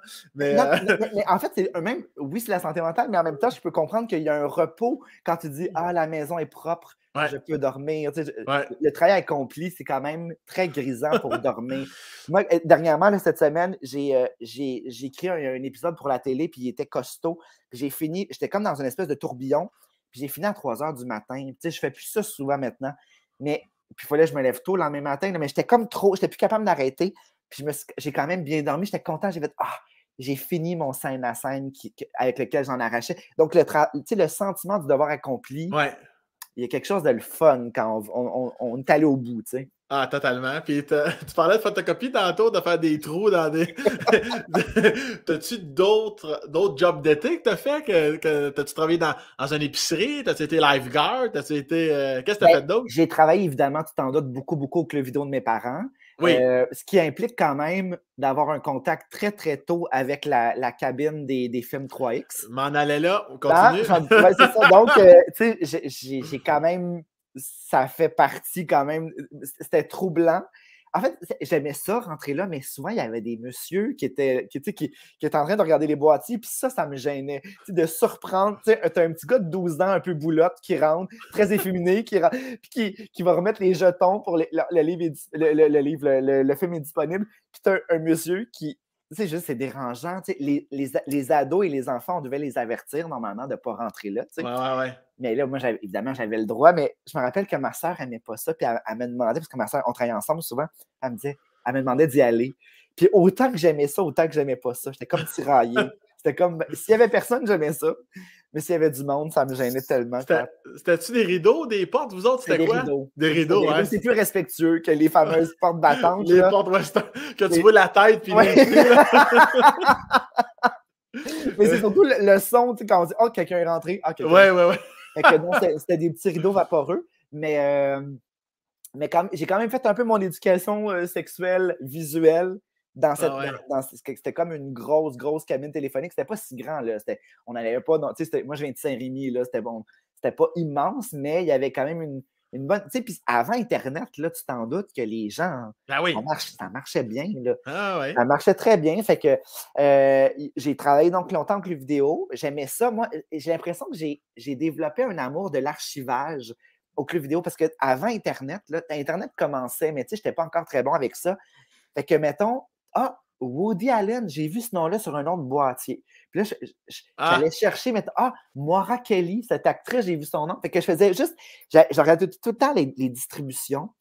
Puis je regardais aussi, bien sûr, les films, mais quand je travaillais, j'aimais beaucoup ça. En attendant, je lisais tous les boîtiers, les résumés d'histoire. Donc, j'aimais ça, les résumés, les synopsis, puis voir les distributions, puis les noms qui revenaient. Je faisais des liens. Fait que je pense que ça a développé un côté un peu archivage dans ma tête. Ben, c'est ça. Que j'aime beaucoup. Puis après ça, quand j'ai travaillé dans un champ, comme j'étais à Saint-Rémy, il y avait des champs de fraises puis de framboises. Fait que j'ai cueilli des fraises et des framboises pendant plusieurs étés. J'ai même cueilli des fleurs. Ça a l'air super poétique, mais c'est la pire job que j'ai fait dans ma vie. Écoute, pourquoi? Écoute, tu as le dos cassé, tu passes la journée comme, tu sais, penché comme ça, à cueillir des fleurs, puis évidemment, j'avais des ampoules à n'en plus finir parce qu'on coupe tout le temps la fleur ici. Fait que c'était presque en sang. Tu sais, j'avais des gants de jardinage, puis ça les fendait tout le temps, puis je commençais à saigner. Puis je me faisais souvent, parfois, piquer par des abeilles, ça pouvait arriver. Puis j'étais tout seul dans un immense champ, puis je ne pouvais pas écouter de musique. La propriétaire ne voulait pas parce qu'elle trouvait qu'on travaillait moins vite quand on écoutait de la musique. Fait que, ça aurait pu être catastrophique, mais je chantais. Il n'y avait vraiment personne, fait que je chantais dans le champ de fleurs. Ça avait l'air très poétique, mais pour vrai, des mots d'eau, puis c'était pas des piqûres. C'était pas si le fun que ça. C'est moins poétique qu'on pourrait penser. Puis après ça, j'ai fait... Oh, que c'est ça? Est-ce que tu entends? Non. Ah, OK, non, c'est chez mon père. Mon père est en train de réparer la salle de bain. Fait que, dans un camp de jour, évidemment, le classique. Ah non, avant ça, sais-tu quoi? J'ai travaillé dans une caisse populaire. Puis j'ai adoré ça. J'ai tellement aimé ça. J'aurais pu faire ça toute ma vie, puis j'aurais pas été malheureux. J'étais responsable, j'ouvrais, je dépouillais le guichet des guichets automatiques, là, toutes les enveloppes. Je devais m'assurer que le montant déposé était raccord avec ce qui avait été écrit. Puis je trouvais là, plein d'affaires étonnantes, genre des lettres de « Je suis désolé, j'ai un problème d'argent, j'ai déposé cette feuille, mais j'ai besoin de retirer. » Écoute, des des beaux moments, ben, des beaux moments, tu sais, des moments d'humanité. Là. Ouais, ouais, Puis, ouais. je travaille avec plein de madames à l'air climatisé l'été. Mon Dieu, que je les ai aimées. Moi, ces madames-là là, tu sais, qui n'aimaient pas leur. Pendant, tu sais, on dînait, elles parlaient tout le temps contre leur job. Je les sentais pas toujours heureuses, mais je les aimais, ces madames-là. Puis je réalise que dans mon théâtre pour adultes, souvent, j'ai des personnages de caissières. Vraiment. Ma mère a été caissière d'abord au Club Vidéo, puis après ça, dans un IGA. Mais j'aime ça, moi, des caissières qui sont dans leur break de lunch, puis qui parlent entre elles. Je les écoutais, là, je les trouvais fascinantes. Je les aimais, ces madames-là. Fait que j'ai bien, bien aimé ma job, d'être à l'air climatisé, c'était plus pour moi, puis d'être. Puis, tu sais, moi qui n'ai pas bon en mathématiques, mais tu sais, je fais juste. J'ai un côté très clérical, j'aime ça faire de la paperasse. Moi, mettons, quand c'est le temps des impôts, j'aime pas que ça balance, mais j'aime avoir ma brocheuse, ma perforeuse, tout mon matériel. J'aurais pu devenir une petite secrétaire, j'aurais été tellement heureux. Là. C'est un moment que j'adore de faire. OK, je fais ma facture, j'ai mon feutre, parfait, c'est le bon montant, je vais coller mon chèque. Ah, ça me rend heureux. Ça me vient de là, de la Caisse populaire à Saint-Rémy. J'ai adoré ça. Je pense pour vrai, j'aurais pu faire ça dans la vie. J'aurais pu faire ça. Mais j'avais quand même une espèce de pulsion d'ambition, mais je ne veux pas dire qu'il n'y a pas d'ambition là-dedans, mais j'avais des ambitions artistiques. Ouais. Mais mon amour pour cet univers-là, il est présent partout. J'ai toujours des personnages de caissiers puis de caissières. Ah, mais, puis je reviens aux lettres dans les guichets. C'est tristement cute, ça, là. Les gens écrivaient en voulant dire « Donnez-moi du cash », mais je prends le temps d'écrire « Asti, c'est... » Parce qu'à l'époque, là, on pouvait, tu sais, on déposait puis on retirait tout de suite après. Tu sais, ça marchait beaucoup quand ça commençait, c'était comme ça. Donc, tu pouvais déposer faussement de l'argent puis la retirer après. Ben oui. Donc, les gens écrivaient des lettres. T'as bien raison, c'est cute, puis c'est touchant, puis c'est triste à la fois. Fuck, Dusty. Puis avant, tu disais, t'avais nommé, t'as dit, ah non, avant, j'ai travaillé dans une caisse, puis après ça, il t'en manquait un, là. Après ça, il me restait dans un camp de jour. C'est ça, un camp de jour. C'est quoi ton nom? Wistiti. T'es tellement Wistiti sur mon boulevard.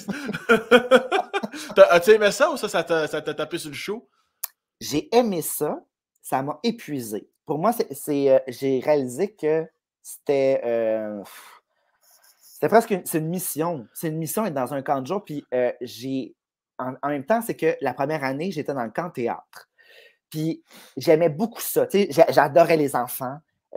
Mais je rentrais là, ça finit pas si tard que ça. J'étais brûlé. Il fallait que j'aille me coucher. Je dormais 2 heures, puis après ça, Puis le pire, c'est que parce que c'était la troupe de théâtre, je devais chaque semaine écrire une pièce. Puis on ne l'écrivait pas ensemble, là. Je l'écrivais le soir. Le lundi, on faisait des ateliers, j'écrivais une pièce pour eux.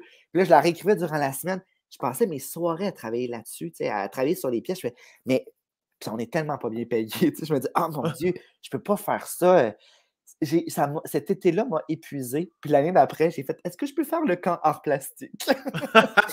Et j'ai tellement eu plus de plaisir dans le camp plastique parce que, non, j'aimais peut-être plus le théâtre, mais le camp plastique, on faisait l'œuvre. Il n'y avait pas de rien en amont, puis après en aval non plus, j'avais pas rien. Mon cerveau, après ça, quand je sortais, puis c'était fini.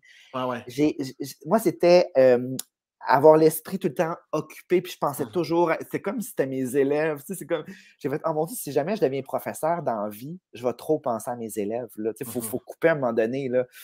Fait que j'ai beaucoup, beaucoup d'admiration pour les profs et pour les moniteurs, parce que c'est une ferveur constante. Toi, est-ce que tu as fait ça aussi? Non. J'ai déjà fait comme pour aider des fois, mais non, je suis d'accord avec tout ce que tu viens de dire. J'ai un respect énorme, ça prend une patience. Il faut l'avoir. Tu sais, les gens qui. Moi, je sais pas comment tu fais pour être humoriste, ça tombe bien, je sais pas comment tu fais pour être prof. C'est chacun son domaine, mais c'est toute qu'une profession. Honnêtement, là, chapeau à tous ceux qui nous écoutent, là. Sacrement. Il faut vraiment l'avoir, il faut vraiment être bon. Là. Hey Sam, j'ai une anecdote pas pire, OK?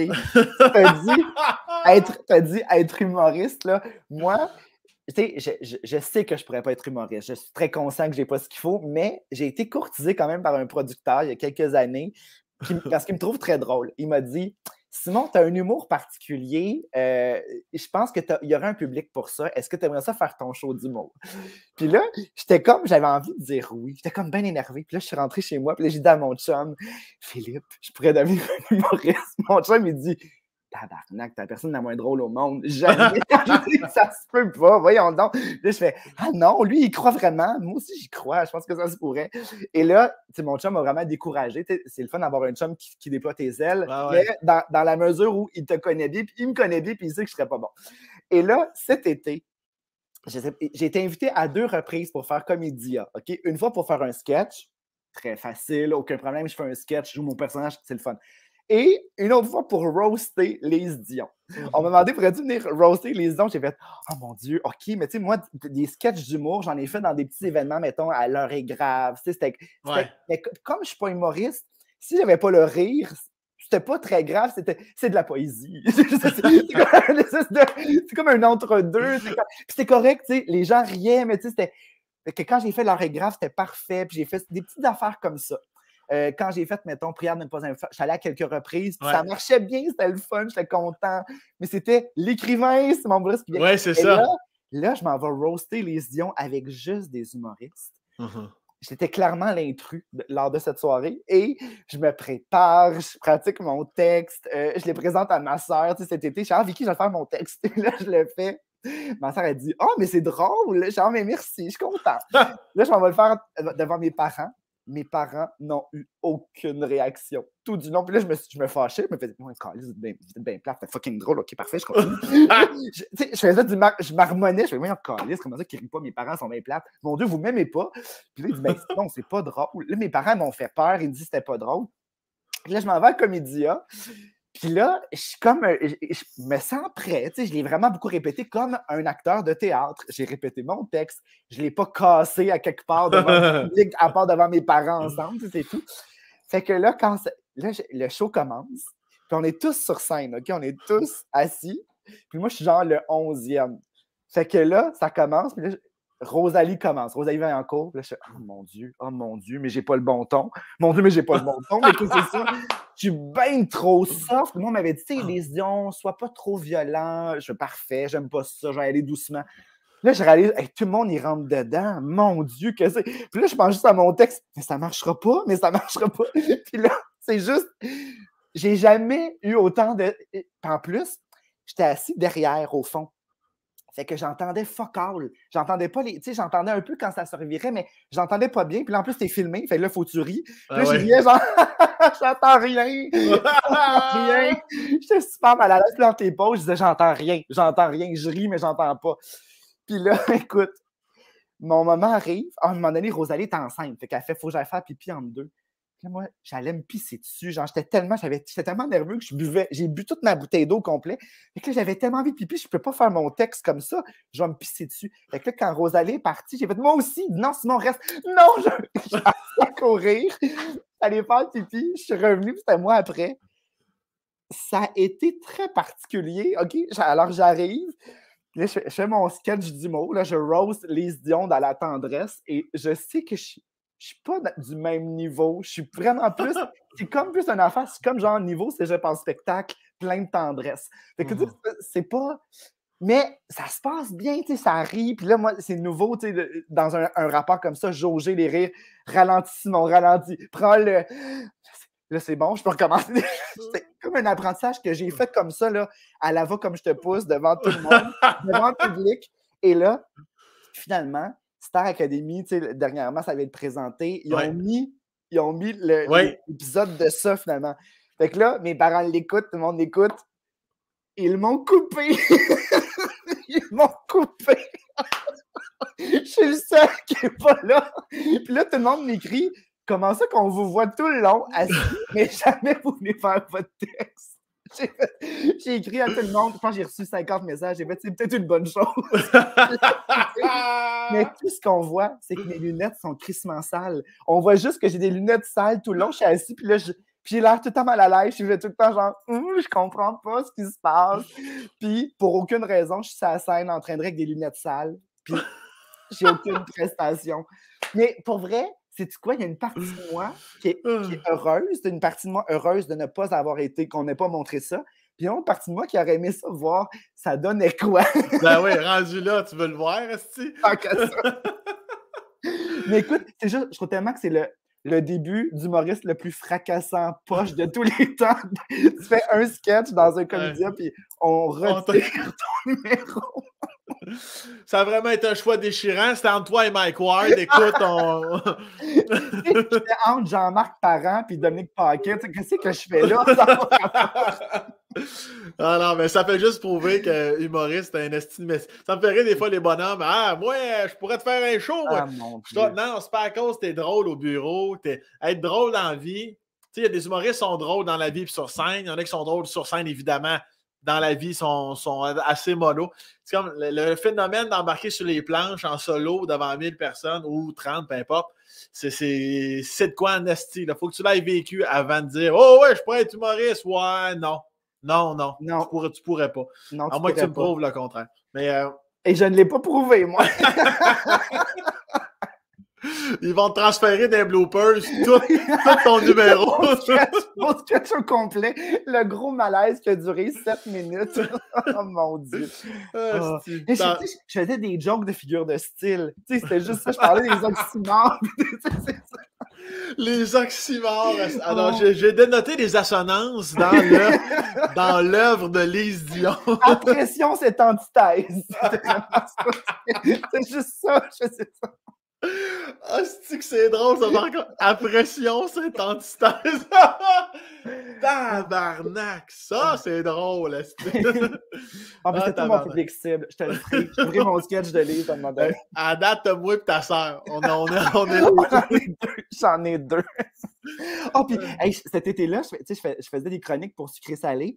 Puis, je me rendais, j'allais voir Mathieu Pepper, je faisais une entrée avec Mathieu Pepper, puis moi, j'ai pas, quand c'est pas à Montréal, il y avait quelqu'un de TVA qui venait me chercher chez moi parce que j'ai pas de permis de conduire. Fait que, et la conductrice, celle qui me véhiculait partout, une fille qui travaille pour TVA, on était devenus super proches durant l'été. C'est la personne que je voyais, c'est la seule personne que je voyais tout le temps cet été-là. C'était elle, c'était mon lien avec tous mes tournages. J'étais tout le temps là, puis elle me faisait signer les. Puis là, j'avais fait dans le char. Puis elle m'a dit, t'es fucking drôle. Oh mon Dieu, merci. C'est ça, j'ai eu trois spectateurs. Moi, j'ai apprécié ton gag d'antithèse, mais je suis convaincu que ton 7 minutes, j'aurais trouvé que c'était de la merde. Je veux juste te ramener un petit peu. Là. T'as Mélanie Ganimé qui me dit après, tu l'as cassé où ton texte? Je l'ai cassé où? Elle me dit, tu l'as fait au bordel? Le bordel. C'est parce qu'il y a tellement de niveaux en plus. Mettons, là, mettons, tu peux dire à quelqu'un, c'est drôle. Ton texte est drôle. La façon que tu le livres maintenant ne rend pas juste. Avant d'avoir un texte drôle, une fois que tu as le texte drôle, comment tu le livres? Il y a ça aussi, là, ton naturel, de ne pas sentir justement que tu le joues ou que tu l'as appris. Il y a plusieurs strates là, avant d'arriver à. Chris, c'est drôle en esti, parce que plus tu es vivant, plus tu es fluide, plus le public embarque. Puis c'est ça aussi, là, les différentes couches qui embarquent avant de te rendre à « Oh oui, tu es officiellement humoriste, un Christ de temps. » Bref. Tu as dit tantôt un mot que j'ai bien aimé, le mot « boulotte ». À quel moment ça, tu étais boulotte? Tu étais boulotte dans le fond de ton jeune âge jusqu'à quelle heure? Parce qu'on dirait que je t'imagine pas un petit peu là, en chair, là. Au primaire, à partir de ma 2e année jusqu'en 6e année, j'étais très, très rond. Très, très rond. Puis, tu sais, moi, Boulris, fait que c'était facile de m'appeler Boboule. On m'appelait Boboule, tout le monde. Puis, ça m'a vraiment blessé beaucoup. Tu sais, à l'époque, je le nommais pas ça, mais tu sais, je le vois bien que j'ai été victime beaucoup, beaucoup de grossophobie, là, vraiment beaucoup. Ouais. Puis, quand je suis arrivé au secondaire, moi, j'ai eu beaucoup de troubles alimentaires. Pendant tout mon secondaire, j'ai eu des problèmes d'anorexie puis de boulimie. Puis quand je suis rentré à l'école, j'avais vraiment fondu, là, mais vraiment, j'avais gagné peut-être un pied. J'étais vraiment petit au primaire. Là, je fais à peu près 5 pieds 6 et demi depuis quand même très, très longtemps. Je n'ai pas beaucoup grandi. Puis j'ai eu le même poids. Je faisais peut-être 120 livres au primaire quand j'étais vraiment petit. Puis je suis rentré, je pesais 115 livres. Je suis sorti en secondaire 5, je pesais 110 livres. j'étais vraiment, vraiment très, très petit. Tu sais, quand je souriais, là, on voyait toutes mes dents derrière ici. Il y avait comme une... Mais j'ai jamais été hospitalisé parce que je voulais pas avoir mal. Tu sais, je me faisais beaucoup, beaucoup vomir. Mais à partir du moment où j'ai commencé à avoir des problèmes à l'ésophage, j'ai vraiment ralenti. Puis de toute façon, mon estomac avait tellement rétréci que je mangeais presque très, très peu. Je me contentais vraiment de très, très peu de nourriture. Puis je voulais juste disparaître. Je pense que c'était ça mon mal-être. C'était, Wow. je voulais juste passer le plus inaperçu possible. Je voulais pas être remarqué. Je voulais pas. Et en secondaire 1, finalement, je pensais qu'on arrêterait de dire que je suis une boboule. Puis finalement, j'ai eu d'autres insultes. Ça n'a pas été facile du tout, je pense. Puis en même temps, ça a été dur, mais j'ai tout le temps eu, puis moi, je ne sais pas ça vient d'où, mais j'avais l'intuition, même la conviction que les belles choses viendraient. Je me disais tout le temps, là, c'est tough, ça va être le fun bientôt. Puis ça, j'ai l'impression que c'est comme un gène qu'on a ou qu'on n'a pas. Il y en a pour qui se faire tout le temps écraser quelque chose sur la tête, tu finis par t'écraser les cervicales, puis tu n'as plus du tout, tu n'es plus capable d'avoir un port de tête digne. Moi, on m'écrasait, puis c'est comme si ma tête faisait ça va aller, ça va revenir. Je ne sais pas, ça me vient d'où. Je pense vraiment que c'est dans mon ADN, tout simplement. Puis ça m'a sauvé parce que je me disais, les belles choses vont venir. Tu sais, il y a une campagne qui a existé sur l'homosexualité qui s'appelle It's Get Better, ça va aller mieux. Il y avait ça aux États-Unis il y a à peu près 10 ans. Puis j'ai l'impression que cette phrase-là, là, c'est mon adolescence, c'est ce que je me disais. Ça va bien aller, ça va s'améliorer. Je le sens, puis je ne sais pas pourquoi. Puis à 17 ans, c'est ça qui s'est passé. J'ai quitté ma ville natale pour aller à Montréal. Puis je pense que c'était le move qu'il fallait que je fasse pour m'épanouir. Puis c'est rien contre ma ville natale, mais ce n'était pas l'endroit où je pouvais m'épanouir dans l'époque. Hein. On est dans les années 90. Il y avait beaucoup d'homophobie à l'époque, vraiment beaucoup. Là, c'est pas aujourd'hui quand on fait c'est pas super. Mais non, attends, c'est fou comment en 20 ans, tout a changé. Il y a 20 ans, là, je me rappelle que il y avait des gens qui, tu sais, quand je faisais mon coming out, évidemment, j'étais dans un milieu artistique, mais à Saint-Rémy, quand je l'ai dit en 99, là, j'étais en secondaire 4, secondaire 5, quand je l'ai parlé à mes amis en 98-99, là, c'était complètement surréel. Quoi?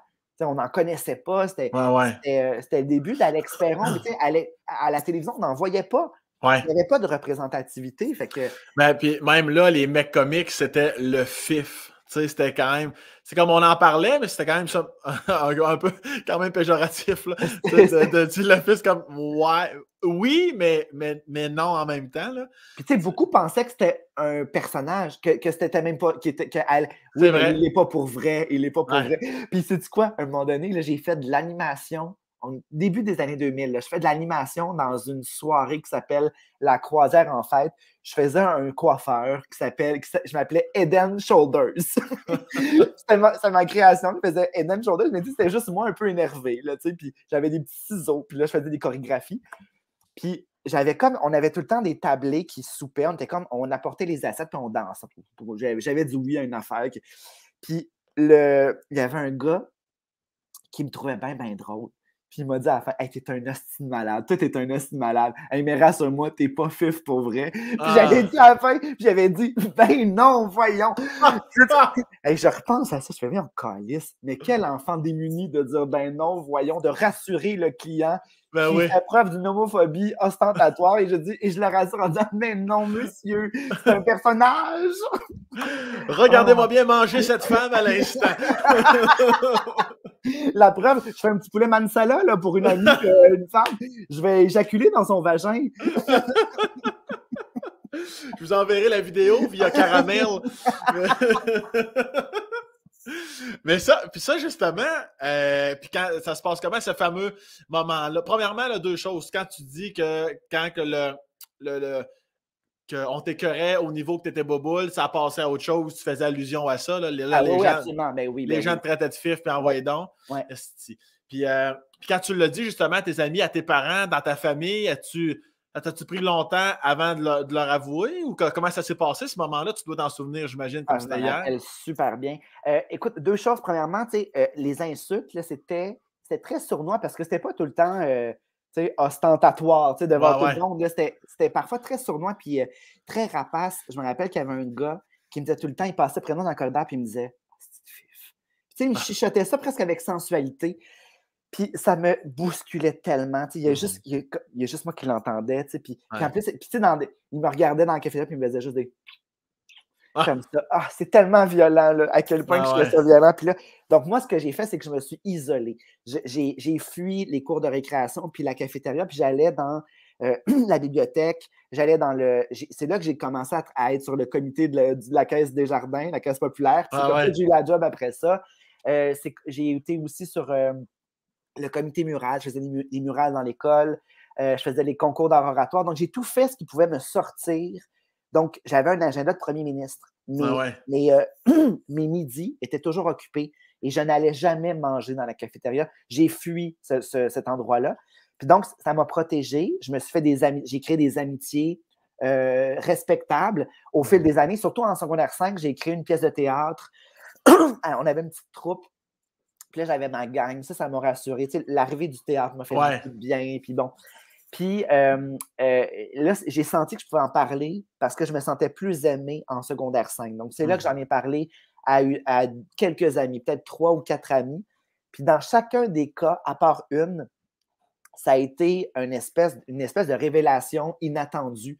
Mhm. Alors que je pensais que c'était pas si inattendu. Je pensais que j'étais quand même assez transparent. Là, tu sais, Ah j'étais ouais. la même personne, mais avec une espèce de gêne immense, mais j'étais quand Ouais. même la même personne. Fait que les réactions ont été mitigées, mais mes parents, quand je leur ai dit, mes parents ont eu l'élégance de dire la phrase la plus importante, c'est ça nous déstabilise, mais on t'aime. Donc, quand Wow. tu nommes l'amour, là, tu Ouais. es en business. Fait que Mhm. moi, j'ai fait, ben, écoutez, c'est la chose la plus importante. Donc, peut-être que ça les a vraiment déstabilisés. Puis je le conçois bien parce que là, moi, je sais d'où je viens. Je viens de la même Mhm. place qu'eux. Ils viennent de la même ville que moi. Puis quand tu n'as pas de référence, pour eux, ça veut dire quelle sera la vie de notre enfant qu'on aime. C'est Ouais. une grande peur, puis je la conçois bien, puis j'ai aucune animosité par rapport à ça du tout. Mhm. Puis dernièrement, il y a Debbie Lynch White qui a fait un documentaire qui s'appelle Oui. Coming Out. Ouais. Puis elle m'a invité à retourner dans mon école primaire, secondaire, pardon, pour revivre mon coming out. La première personne à qui je l'avais dit.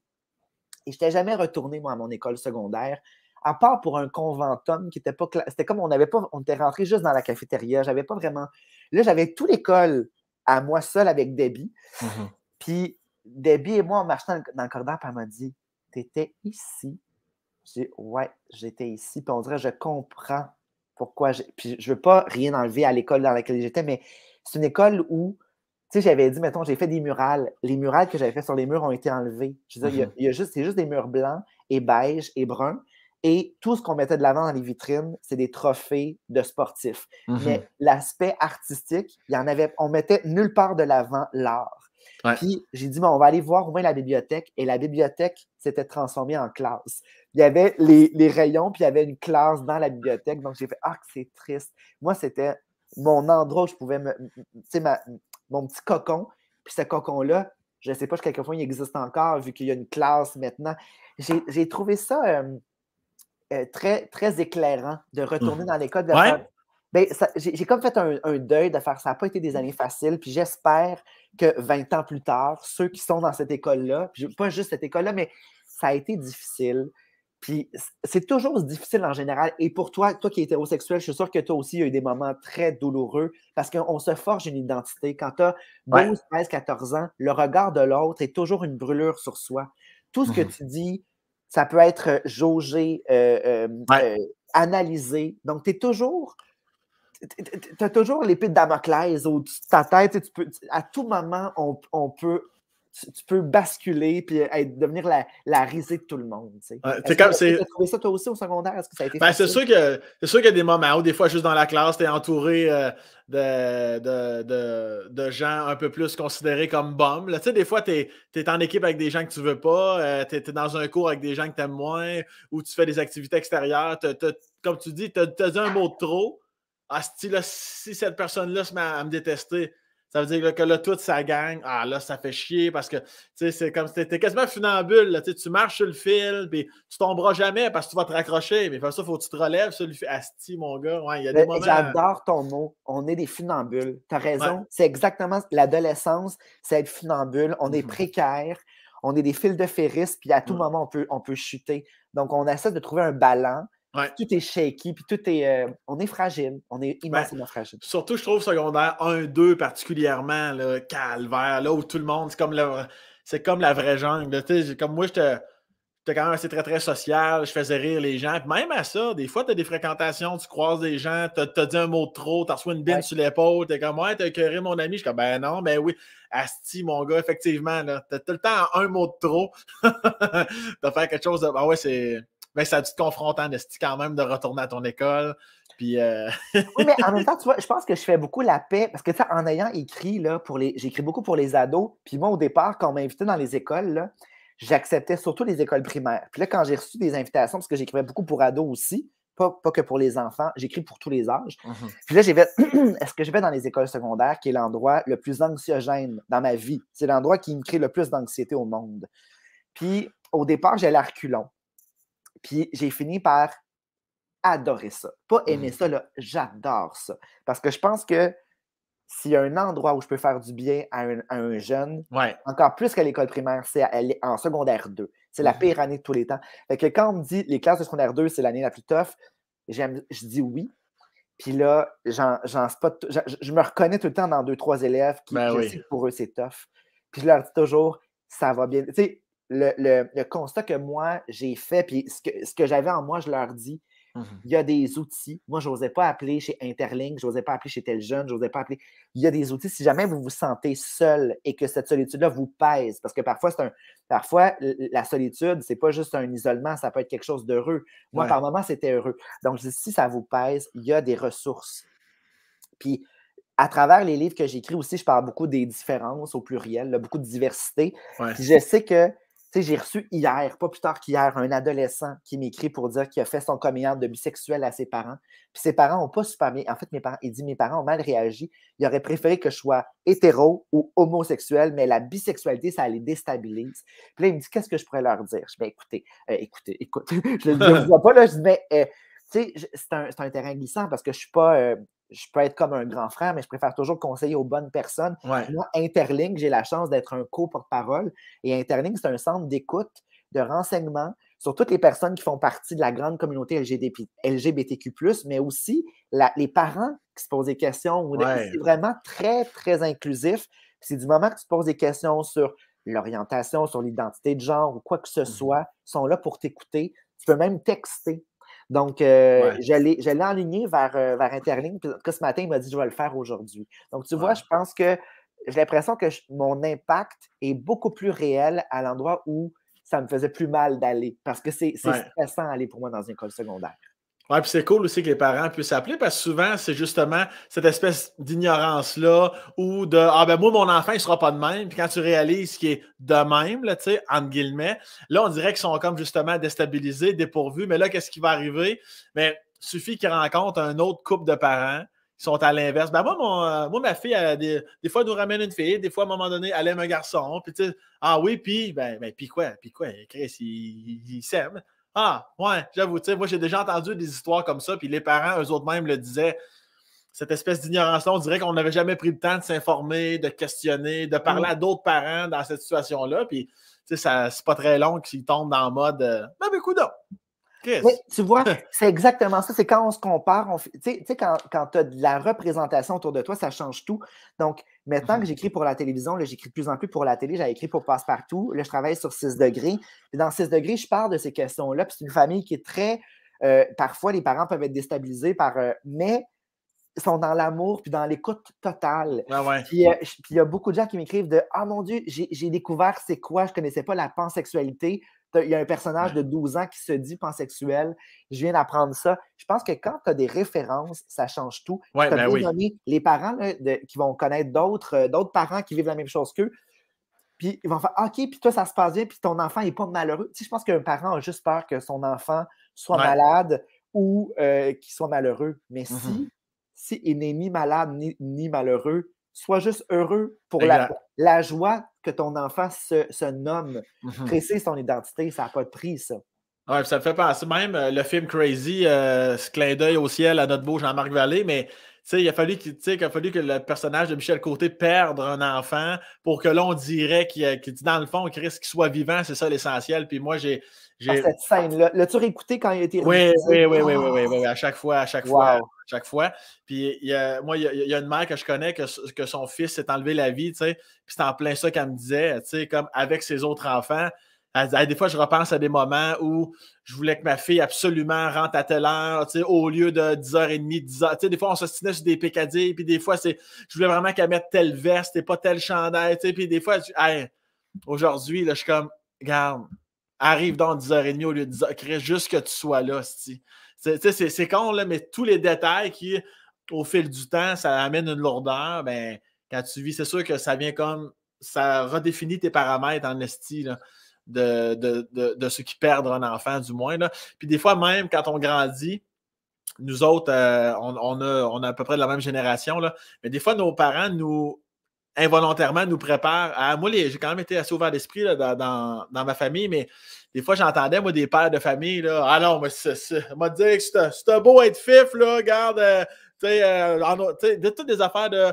Il y en a, mais t'es mieux de pas le devenir, toi, ha, tu sais. Tout le temps des calls de même. Fait que je me dis que ces parents-là conditionnent leur enfant à continuer de pas l'être. Parce que tu l'es peut-être déjà, mais ça, là, c'est incroyable. C'est créer la déception ultime, tu sais, décevoir ses parents. Puis quand tu entends ça, moi, c'est des trucs que j'ai entendus. Tu sais, moi, je viens d'une famille. Ben, c'est pas contre mes parents, mais je parle de l'univers autour de ça. Je viens de cet endroit-là et cette époque-là. Ouais. Puis encore aujourd'hui, c'est des paroles qui se peuvent, des oncles, des parents, des pères ou des mères qui vont dire des phrases comme ça sans réaliser la portée de leurs paroles. Ils ne réalisent pas qu'ils sont en train de nier, d'invalider le petit. Tu sais, quand tu as. Moi, je l'ai su quand j'étais en quand j'étais en maternelle. C'était ma question, oui. En maternelle, écoute, l'anecdote, c'est pas pire. En maternelle, j'aime ça, je sais pas si l'anecdote est pas pire. En plus, il fait des bretelles en disant je mets la table, check-moi bien. C'est ça qui me fait rire. C'est non, mais c'est que j'avais une professeure. C'est que ça n'a pas de bon sens. La professeure de maternelle, elle nous demandait pour qui seriez-vous prêt à mourir? Calvaire! Et là, à tour de rôle, tout le monde nommait, mettons, ma mère. Puis là, il y en avait qui disaient toi, Thérèse, la professeure. Il y en a qui étaient lichés. Et là, c'est rendu à mon tour. Puis là, je fais Philippe. Mais c'était pas mon ami. C'était juste, je le trouvais tellement beau. C'est drôle. Tu sais, j'ai conté l'anecdote une couple de fois. Puis le fameux Philippe m'a écrit cette année en me disant c'était-tu moi, le Philippe, en maternelle? On était en même temps. Je fais c'est toi. Il dit c'est donc bien flatteur. Il dit tu me trouvais beau. J'étais éperdument amoureux de toi en maternelle. Tu sais, genre, je pensais toujours. C'est drôle parce que mon amoureux s'appelle Philippe. Et que c'était juste une prémonition, en fait. Ouais, c'est ça. Mais tes parents, tu penses pas qu'ils, tu sais, quand ils t'ont dit on est déstabilisé, mais on t'aime, étais-tu surpris dans le sens que tu disais, je vais leur dire, mais clairement, s'il y a deux personnes sur la terre qui doivent le savoir, Chris, c'est bien mes parents? Je pensais, mais tu sais, ma mère m'avait dit, tu sais, Simon, en fait, mes parents m'ont dit, on disait tout le temps, c'est Simon, il est comme ça, il aime les arts, il aime ça être chanté dans sa chambre. C'était juste pour eux. Puis, tu sais, ça peut être aussi, j'aurais pu tout à fait être hétérosexuel et aimer chanter dans ma chambre. Là. En même temps, ça n'a aucun impact, mais je pensais quand même qu'ils l'avaient deviné. Et au final, pas en tout. Je pense qu'ils n'avaient jamais nommé ça entre eux. Tu sais, ce qu'on pense parfois, tu sais, la discussion, notamment dans Crazy, on comprend bien que les parents, moi j'aime beaucoup ça, ces scènes-là dans la salle de bain, quand ils se parlent entre eux puis ils parlent de leurs enfants, c'est très crédible, mais on peut aussi, dans certains parents, peut-être qu'ils ne veulent pas voir ou ne veulent pas nommer, puis c'est tout à fait correct aussi. Je pense que mes parents n'avaient pas vu ou n'avaient pas prêté d'orientation sexuelle à mes passions, puis c'est tout à fait correct aussi, mais je pense que ça les avait sincèrement déstabilisés. Puis ils ne savaient pas comment, ils n'ont pas vu ça venir du tout. Puis il concevait bien que ma vie serait malheureuse à ce moment-là. En 99, à ce moment-là, il pensait. Puis là, je pense que mes parents aussi, tu sais, aussi le fait de choisir d'aller dans les arts. Ma mère, je pense que mes parents, quand je leur disais je vais aller en littérature puis en théâtre, ça les a pas. Mes parents ont toujours été très, si vous êtes heureux, on est heureux. Ouais. Mais il avait quand même peur que je ne gagne pas ma vie. C'était quand même il espérait donc que. Puis je pense que maintenant que je peux leur payer une piscine creusée. Ouais. Avec le chauffe-eau, regarde la barnaque. Puis est-ce que ta sœur, elle, ta sœur, ta muse, ton idole de jeunesse, est-ce qu'elle, elle s'en doutait? Elle non plus, Non étonnamment. plus? C'est drôle, quand je lui ai dit, en parenthèse, j'ai dit, et by the way, je sais que tu aimes Brian Littrell des Backstreet Boys depuis maintenant 3 ans. Je l'aime 1000 fois plus que toi, puis j'ai jamais pu te le dire. Parce que j'avais envie de nommer, moi, je rêvais à Brian Littrell. J'écrivais partout BL, BL. J'étais amoureux de Brian Littrell, puis ma soeur, elle l'aimait, mais je savais que je l'aimais plus qu'elle. Fait que là, elle me disait tout le temps, mon Dieu, que t'es fin, t'enregistres tous les passages de Brian sur mes VHS. Si je vais m'en occuper. Mais ma soeur, elle pensait que c'était juste de la gentillesse. Mais non, c'était de l'intérêt. J'étais très intéressé. Et quand j'ai dit j'aime les Backstreet Boys, finalement, ma soeur a dit c'est ça qui me surprend le plus. T'as caché ton amour des Backstreet Boys pendant 3 ans. C'est ça qui l'avait étonné plus. Mais tu sais, évidemment, l'homosexualité aussi, mais je pense que pour elle aussi, j'étais son petit frère. Puis c'est tout. Ben oui. Et est-ce que tu. Je vais juste attendre une seconde. On dirait que tu deviens pixelisé soudainement. Oh. Est-ce qu'on est en train de te perdre? Est-ce que tout est beau? OK, je vais poursuivre la question. On va voir. J'allais juste te dire, justement, tu sais, comme ta sœur est 2 ans plus vieille, fait qu'il y a un moment dans ta vie où tu es seul à la maison. Ta sœur, j'imagine, est partie au cégep ou ailleurs. Est-ce que ce 2 ans-là, tu le vis durement? C'est comme une espèce de deuil de maintenant, chaque matin et soir, tu es le seul enfant à la maison. Tu l'as-tu comme pris dur, ça, ce moment-là? Sais-tu quoi, Sam? Je ne l'ai pas vécu, ça, parce que Non? ma sœur est restée à Saint-Rémy, dans la maison, pendant ses études de cégep. Elle Ah, voyageait. OK. Elle a voyagé pendant 2 ans, pendant que je finissais mon secondaire. Puis moi, j'ai quitté, même avant elle, à 17 ans, j'ai quitté pour aller dans une résidence en face du cégep de Saint-Laurent. J'étais allé à Saint-Laurent en littérature. Ouais.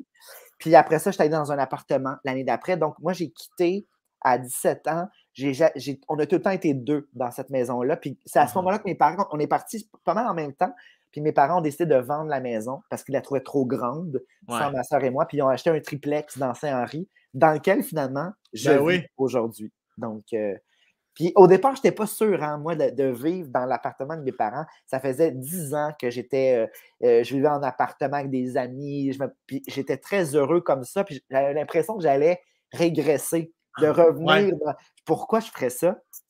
Puis finalement, aujourd'hui, d'où 15 ans plus tard, je ne vois que des avantages d'être dans la proximité avec eux. Surtout peut-être en pleine pandémie, je l'ai réalisé encore plus. Ben oui. Mais la proximité, savoir sa famille tout près, c'est rassurant. C'est tellement pratique aussi quand j'ai des tournages ou quand je ne suis pas à la maison, j'ai besoin d'une livraison. Mes parents sont fraîchement retraités, donc mon père, souvent, mettons, j'ai eu un tournage la semaine passée, mon taxi n'arrivait pas, puis là, c'était en direct, puis là, j'étais bien nerveux. J'ai sonné chez mon père, je dis, papa, peux-tu me faire un lift? C'est pas loin, mais j'ai pas le temps de me rendre, le taxi vient pas. Fait que mon père m'a conduit. Il était fâché, mais il l'a fait. Tabarnak de colis. Exact. Si y a une tempête, j'aimais pas déjà pour colis. Mais il l'a fait. Je dis, merci, papa, t'es fin. Puis par rapport à ton stade humain et professionnel, est-ce que sens-tu que tu es rendu à encore plus loin que tu pensais que tu allais être à 39 ans? As-tu une espèce de satisfaction? Es-tu fier de ce qui se passe pour toi, tant au niveau de ta relation avec Philippe que tout ce qui se passe avec toi par rapport à tes livres et tout ça? Puis, Mais moi, en fait, je pense qu'avec le temps, mon ambition qui était assez démesurée quand j'étais jeune, je rêvais d'Hollywood. Que j'étais un enfant artiste, donc forcément, tu rêves de reconnaissance. Quand tu n'en as pas dans ta vie, tu te projettes où les gens t'adulent et les gens t'aiment. Donc, j'aspirais à en disquer, à faire des chorégraphies dans des vidéoclips. Je voulais danser dans des vidéoclips. C'était ça mon rêve d'envie. Finalement, j'ai dansé dans 3 vidéoclips quand même, pas pire. Hein? Pas rien. Quand même, pas rien. Puis, j'avais plein de rêves comme ça. J'espérais publier un livre. Je n'ai publié 65 à un moment donné. Peut-être un jour, faire un film, faire une série télé. Puis là, tous ces rêves-là sont soit en voie d'être concrétisés ou pas mal concrétisés déjà. Et c'est drôle, ça coïncide avec un moment où je n'ai presque plus d'ambition. Mon ambition, c'est vraiment amenuie avec le temps. J'avais des grandes aspirations qui ont fondu à mesure où je réalise que la joie, je la trouve pas nécessairement dans les plus grands moments glamour. Là. Moi, mettons, c'est pas en allant aux Gémeaux que je suis le plus heureux, vraiment pas. C'est beaucoup plus quand je vois que, mettons, le projet sur lequel j'ai travaillé, mettons, voir un lecteur dans le métro lire mon livre, c'est beaucoup plus galvanisant que recevoir un prix ou que c'est le fun de recevoir un prix, bien sûr, mais pour moi, il y a quelque chose de plus concret quand je vois quelqu'un qui. Ça m'est arrivé à quelques reprises de voir des gens qui me lisaient dans le métro. C'est tellement flatteur, c'est tellement le fun. Puis à chaque fois, j'ai envie de faire Monsieur, c'est moi. Je trouve ça tellement loser. Je le fais pas, là, mais c'est comme il n'est pas censé savoir que je vais être là. Il ne le fait pas pour me faire plaisir. Puis je suis là à côté. Une fois, là, je me suis manifesté. Je l'ai fait 2 fois. Une fois, ça s'est mal passé. Une fois, ça s'est très mal passé. La personne m'a dit d'accord. Je pense qu'il était mal à l'aise. Je pense que j'ai comme fait un peu peur. J'étais excité. Fait que la fois d'après, on était dans l'escalier, puis j'étais à Saint-Henri, puis il y avait donc un gars qui lisait mon livre. Puis là, j'étais juste à côté de lui, j'étais comme gêné, genre, est-ce que je l'ai dit ou je le dis pas? Puis là, il a juste levé la tête, il m'a vu, puis il a fait c'est toi? Oui, c'est moi. C'est moi. Je trouve ça tellement beau. Hey, il y a une vidéo de, tu sais, le chanteur là, qui chantait là, Small Town Boy. Je ne sais pas si tu te rappelles de cette chanson-là magnifique d'un groupe londonien. Tu sais, Get away, turn away, na na na na na na na. On dirait que ça n'en revient pas. OK, on ne t'entendait pas. En tout cas, c'est une super belle chanson. Puis ce gars, tu sais, il était rouquin là, des années 80. Cette chanson est magnifique. Puis il y a un gars qui chante ça, cette tune-là, dans un coin de rue. Puis t'as Jamie Somerville, le chanteur du groupe, qui passe avec son chien puis un sac. Tu sais, il vient de faire l'épicerie. Puis là, il arrête à côté de lui. Puis il se met à chanter. Il est tout petit, là, il n'a plus de cheveux, il était roux dans le temps. Il est tout petit, tout maigre, un petit monsieur. Puis là, il se met à blower avec lui. Puis là, c'est beau. Puis là, ils chantent en duo, les deux. Puis tout le monde applaudit. Wow. Puis là, à la fin, il réalise, il dit hey, it is you. Puis là, il fait hey, it's me. It was a hit. It was a hit. Tu fais, mais qu'est-ce qui s'est passé? Pour moi, là, ça, c'est un moment de grâce. Tu sais, le chanteur qui voit quelqu'un qui chante sa chanson, il arrête, il chante en duo, puis il continue son chemin. Je trouve ça tellement beau, des moments comme ça. Moi, je le vis petit, là, comme ça, avec les livres qui circulent. Là, je ne vais pas dans la même chose. Mais ça, tu vois, mon ambition est vraiment de cette envergure-là. Tu sais, j'ai pas de. Je suis très heureux. Est-ce que tu penses ralentir considérablement ou t'es comme moi, si je ne me rends pas à 105 livres, je vais être en tabarnak? Non, non, j'ai pas ça. Parce que tu sais, des fois, les gens disent est-ce que tu aspires à 100 livres? Pas en tout. Là, oui, numériquement, le chiffre est impressionnant, je suis d'accord. Là, mais tu sais, je ne tiens pas le décompte de ça. C'est même dernièrement, je les ai comptés parce que je reconnaissais qu'on me demandait c'est le combienième. J'ai fait, oh mon Dieu, j'en ai plus que 50, OK. Puis, non, j'ai pas un but à atteindre du tout. Je comprends. Je pense que oui, j'aimerais ça ralentir parce que là, c'est le fun. Tu sais, comme moi, à un moment donné, quand tu es sollicité, c'est grisant, tu te sens aimé. Puis, pour le petit gars qui ne se sentait pas aimé, là, c'est d'autant plus le fun. Quand tu es sollicité à plein d'émissions que tu aimes, qui sont regardées. Je fais plein de petites émissions, puis pas de petites émissions, des bonnes émissions. Là, c'est des super belles vitrines. Puis j'ai du plaisir, puis j'ai une belle rétroaction. J'ai des retours vraiment très, très stimulants qui pourraient me donner envie. Oui, j'ai envie de continuer, mais j'ai quand même envie de me préserver parce que des fois, c'est un cercle vicieux. Là, tu fais ah ouais, je suis sollicité. Plus tu l'es, plus tu dis oui, plus on t'en offre encore. Puis à un moment donné, tu fais hey, mais là, je suis étourdi. Puis donc, cette année, là, à quelques reprises, en 2021 plutôt, là, j'ai été à quelques reprises un peu étourdi de faire hey, je n'en sortirai pas. J'ai dit oui à trop d'affaires, beaucoup de tournages, beaucoup de projets d'écriture. L'écriture, c'est facile de dire ben oui, mais finalement, il faut que je le fasse. Puis j'ai plus le temps. Le soir, quand il me reste le temps pour écrire, j'ai plus l'énergie pour le faire. Donc, je pense que je vais faire des choix. De plus en plus, là, j'ai vraiment appris à dire non, qui était un truc pour moi qui n'était pas possible par le passé. Donc, depuis 2-3 ans, là, je suis passé du gars qui disait oui à tout à un gars qui dit presque toujours non. Puis là, les gens me disent tu dis pas non, je dis non, je dis vraiment non à plein d'affaires. Quand je suis pas à l'aise, quand c'est un peu trop dans mon agenda. Puis tu sais, avant, je m'excusais, je dis non pour telle raison. Maintenant, je dis juste ça ne fonctionnera pas. Je suis même rendu très, pas froid, mais plus sec. Puis tu sais aussi. Oh oui, t'as droit. Même le rapport aux réseaux sociaux, moi, je répondais à tout le monde, puis je continue à répondre à tout le monde, mais des fois, là, je me suis levé ce matin, là, puis il y a quelqu'un qui m'écrit sa vie, puis il me demande est-ce que vous pourriez écrire ma vie? Ben non, à chaque jour, je reçois des invitations pourrais-tu écrire, comme si j'avais juste ça à faire, écrire la vie des gens. Peut-être que à la télévision, des fois, j'ai l'air de vouloir, je dis tout le temps que toutes les vies sont intéressantes, puis c'est vrai, toutes les vies le sont, mais ça ne veut pas dire que je veux écrire la vie de tout le monde. C'est que je pense qu'on a tout ce qui, on a un regard unique sur le monde, chacun parmi nous. pour ça que tous les artistes ont quelque chose d'unique du moment qu'ils ont leur propre regard de biais sur la vie. Mais je ne veux pas écrire la vie de tout le monde. Je pense que si tu as, le courage, l'énergie, la détermination et la rigueur qu'il faut, fais-le. Si c'est ça que tu veux faire, je peux vous encourager, mais je ne vais pas l'écrire pour vous. Voyons donc. Sinon, tu n'en auras plus. Tu n'auras plus ta propre vie. J'ai appris. Là, je dis non. Vraiment, j'ai l'impression que ces temps-ci, je dis juste non à tout. Puis pour un gars comme moi qui n'aime pas ça, faire de la peine, j'ai trouvé ça dur au début, mais là, je me suis désensibilisé à ça. Maintenant, je dis non avec détachement. Puis les gens réagissent mieux qu'on pense. Souvent, là, tu dis dire non, ça va faire de la peine. Je réalise, mais non, les gens s'attendent aussi parfois à ça. Les gens font, je prenais une chance. Merci d'avoir répondu. Je reçois souvent ça. Les gens sont vraiment cordiaux. Hein, c'est correct de dire non dans la vie parce que sinon, il faut penser à sa santé. C'est parce que tu laisses une porte ouverte aussi, si jamais. La personne qui répond « Ouais, ben c'est ça, si t'es bien comme les autres, ben tabarnak, tu viens de mettre la clé dans la porte, 8 cadenas, du ciment, une aide de serre, d'hostie. » Hey, Sam, il y a un gars qui m'a écrit cet été, OK? J'aimerais ça. C'était pas j'aimerais ça, c'était vous allez écrire ma vie parce qu'elle est vraiment intéressante. Donc, ce que je propose, c'est que je vais, à chaque jour, je pourrais vous parler pendant une demi-heure, vous prenez en note. Puis là, j'ai fait, monsieur, je suis désolé, mon agenda ne me le permet pas. Il dit, oui, mais le mien, oui. Je l'ai bloqué sur Facebook, mais de temps en temps, quand je vais voir dans mes spams, je vais voir, il m'écrit à chaque jour pour vrai. Hein. Non, pour vrai, des fois, je fais des roulis devant des amis. Tu sais, je veux dire, des fois, il écrit, mettons, à chaque semaine, il dit, vous êtes vraiment dur.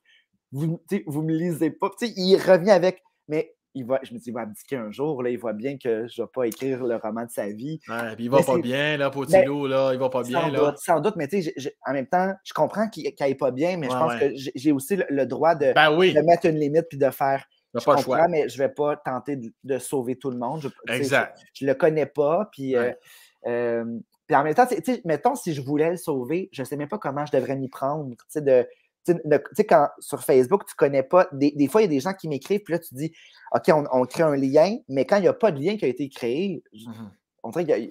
Ben, c'est juste quelqu'un de seul, clairement, parce que n'importe. S'il fallait qu'il dise ça à quelqu'un, normalement, cette personne-là lui dirait, appelons-le Jacques. Tu sais, comme Jacques, c'est parce que ça n'a pas de crise de sens ce que tu fais, là.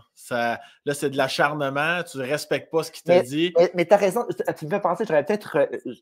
On dirait que je n'ai pas porté attention à ce qu'il écrivait parce que, tu sais, dans le flow, je l'ai bloqué parce que j'avais trouvé ça un peu.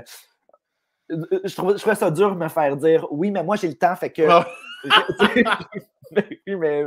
Ah, mais totalement, c'est totalement légitime de ta part, puis ta réaction est correcte, puis à la limite, tu laisses ça aller, ou à un moment donné, c'est ça, il faudrait que lui, de son bord, tu sais, comme t'es pas le super-héros, toi, là, à part à la limite répondre une dernière fois en mettant un lien d'aide. Je vais faire ça, très sage de ta part. Expliquez votre projet à ce numéro, ils sauront vous aider. Il faut que quelqu'un lui dise « Hey, garçon, ça marche pas, là, mon petit loup. » Mais bref. Mais c'est vrai, tu as raison, parce qu'en lisant, on ne pense pas nécessairement quand on voit pas quand on ne parle pas avec la personne, juste à l'écrit, on ne peut pas donner un diagnostic de santé mentale. Ben non. J'en ai aucune idée. Là. Moi, j'ai pensé que c'était quelqu'un qui allait juste me harceler. J'ai pensé ça, puis tu as tout à fait raison que ça peut être plein d'autres choses aussi. Ben, c'est du harcèlement qu'il fait. C'est juste qu'il le fasse de façon méchante ou de façon inoffensive. Ça reste qu'il a besoin d'aide. Ça reste ça. T'es sage. C'est vrai que tu es un grand sage, Sam. Ah! Garde, je fais mon possible. Simon, merci infiniment. T'es quelqu'un de beau, Simon. T'es quelqu'un de beau. Je le savais là, que j'allais passer un petit beau moment. J'ai eu un peu asti de plaisir à te parler. Merci pour tout. Merci pour tes anecdotes. Pas pire. J'en ai une pas pire à te parler. Il est tellement ébu de ses anecdotes, ça n'a pas de bon sens. C'est parce que moi, Mais honnêtement, merci. Merci pour ta générosité. Merci pour ton temps. Je vais te réécrire chaque jour pour que tu écrives ma vie. Fais pas le saut. Hey, je viens de voir qu'on a passé le cap du 2 heures, sacrément. Ah! Ouais. Ah oui, mais c'est qu'il y a un petit délai aussi. Tu te rappelles que j'ai eu un problème de connexion? Il y a eu un petit bug au début. On va on verra pas que tu as disparu. C'est peut-être pas 2 heures, finalement. Ouais, genre, c'est peut-être 1h50. T'as raison. Ton petite connexion de marde. Là, je vais te laisser aller faire ta vaisselle. Merci. Puis, continue tes exercices pour débouletter, pour être bon à Noël prochain, si on rencontre du monde à Noël prochain. Prends ton temps, mais fais ça vite. On va être dans la même équipe. Ah non, moi et toi, Véro Cloutier. Contre Pierre-Yves McSween. Ah, Steve, merci pour tout. T'es fin, je t'aime fort, puis au plaisir de se recroiser en vrai. Merci. T'es fin, bye bye.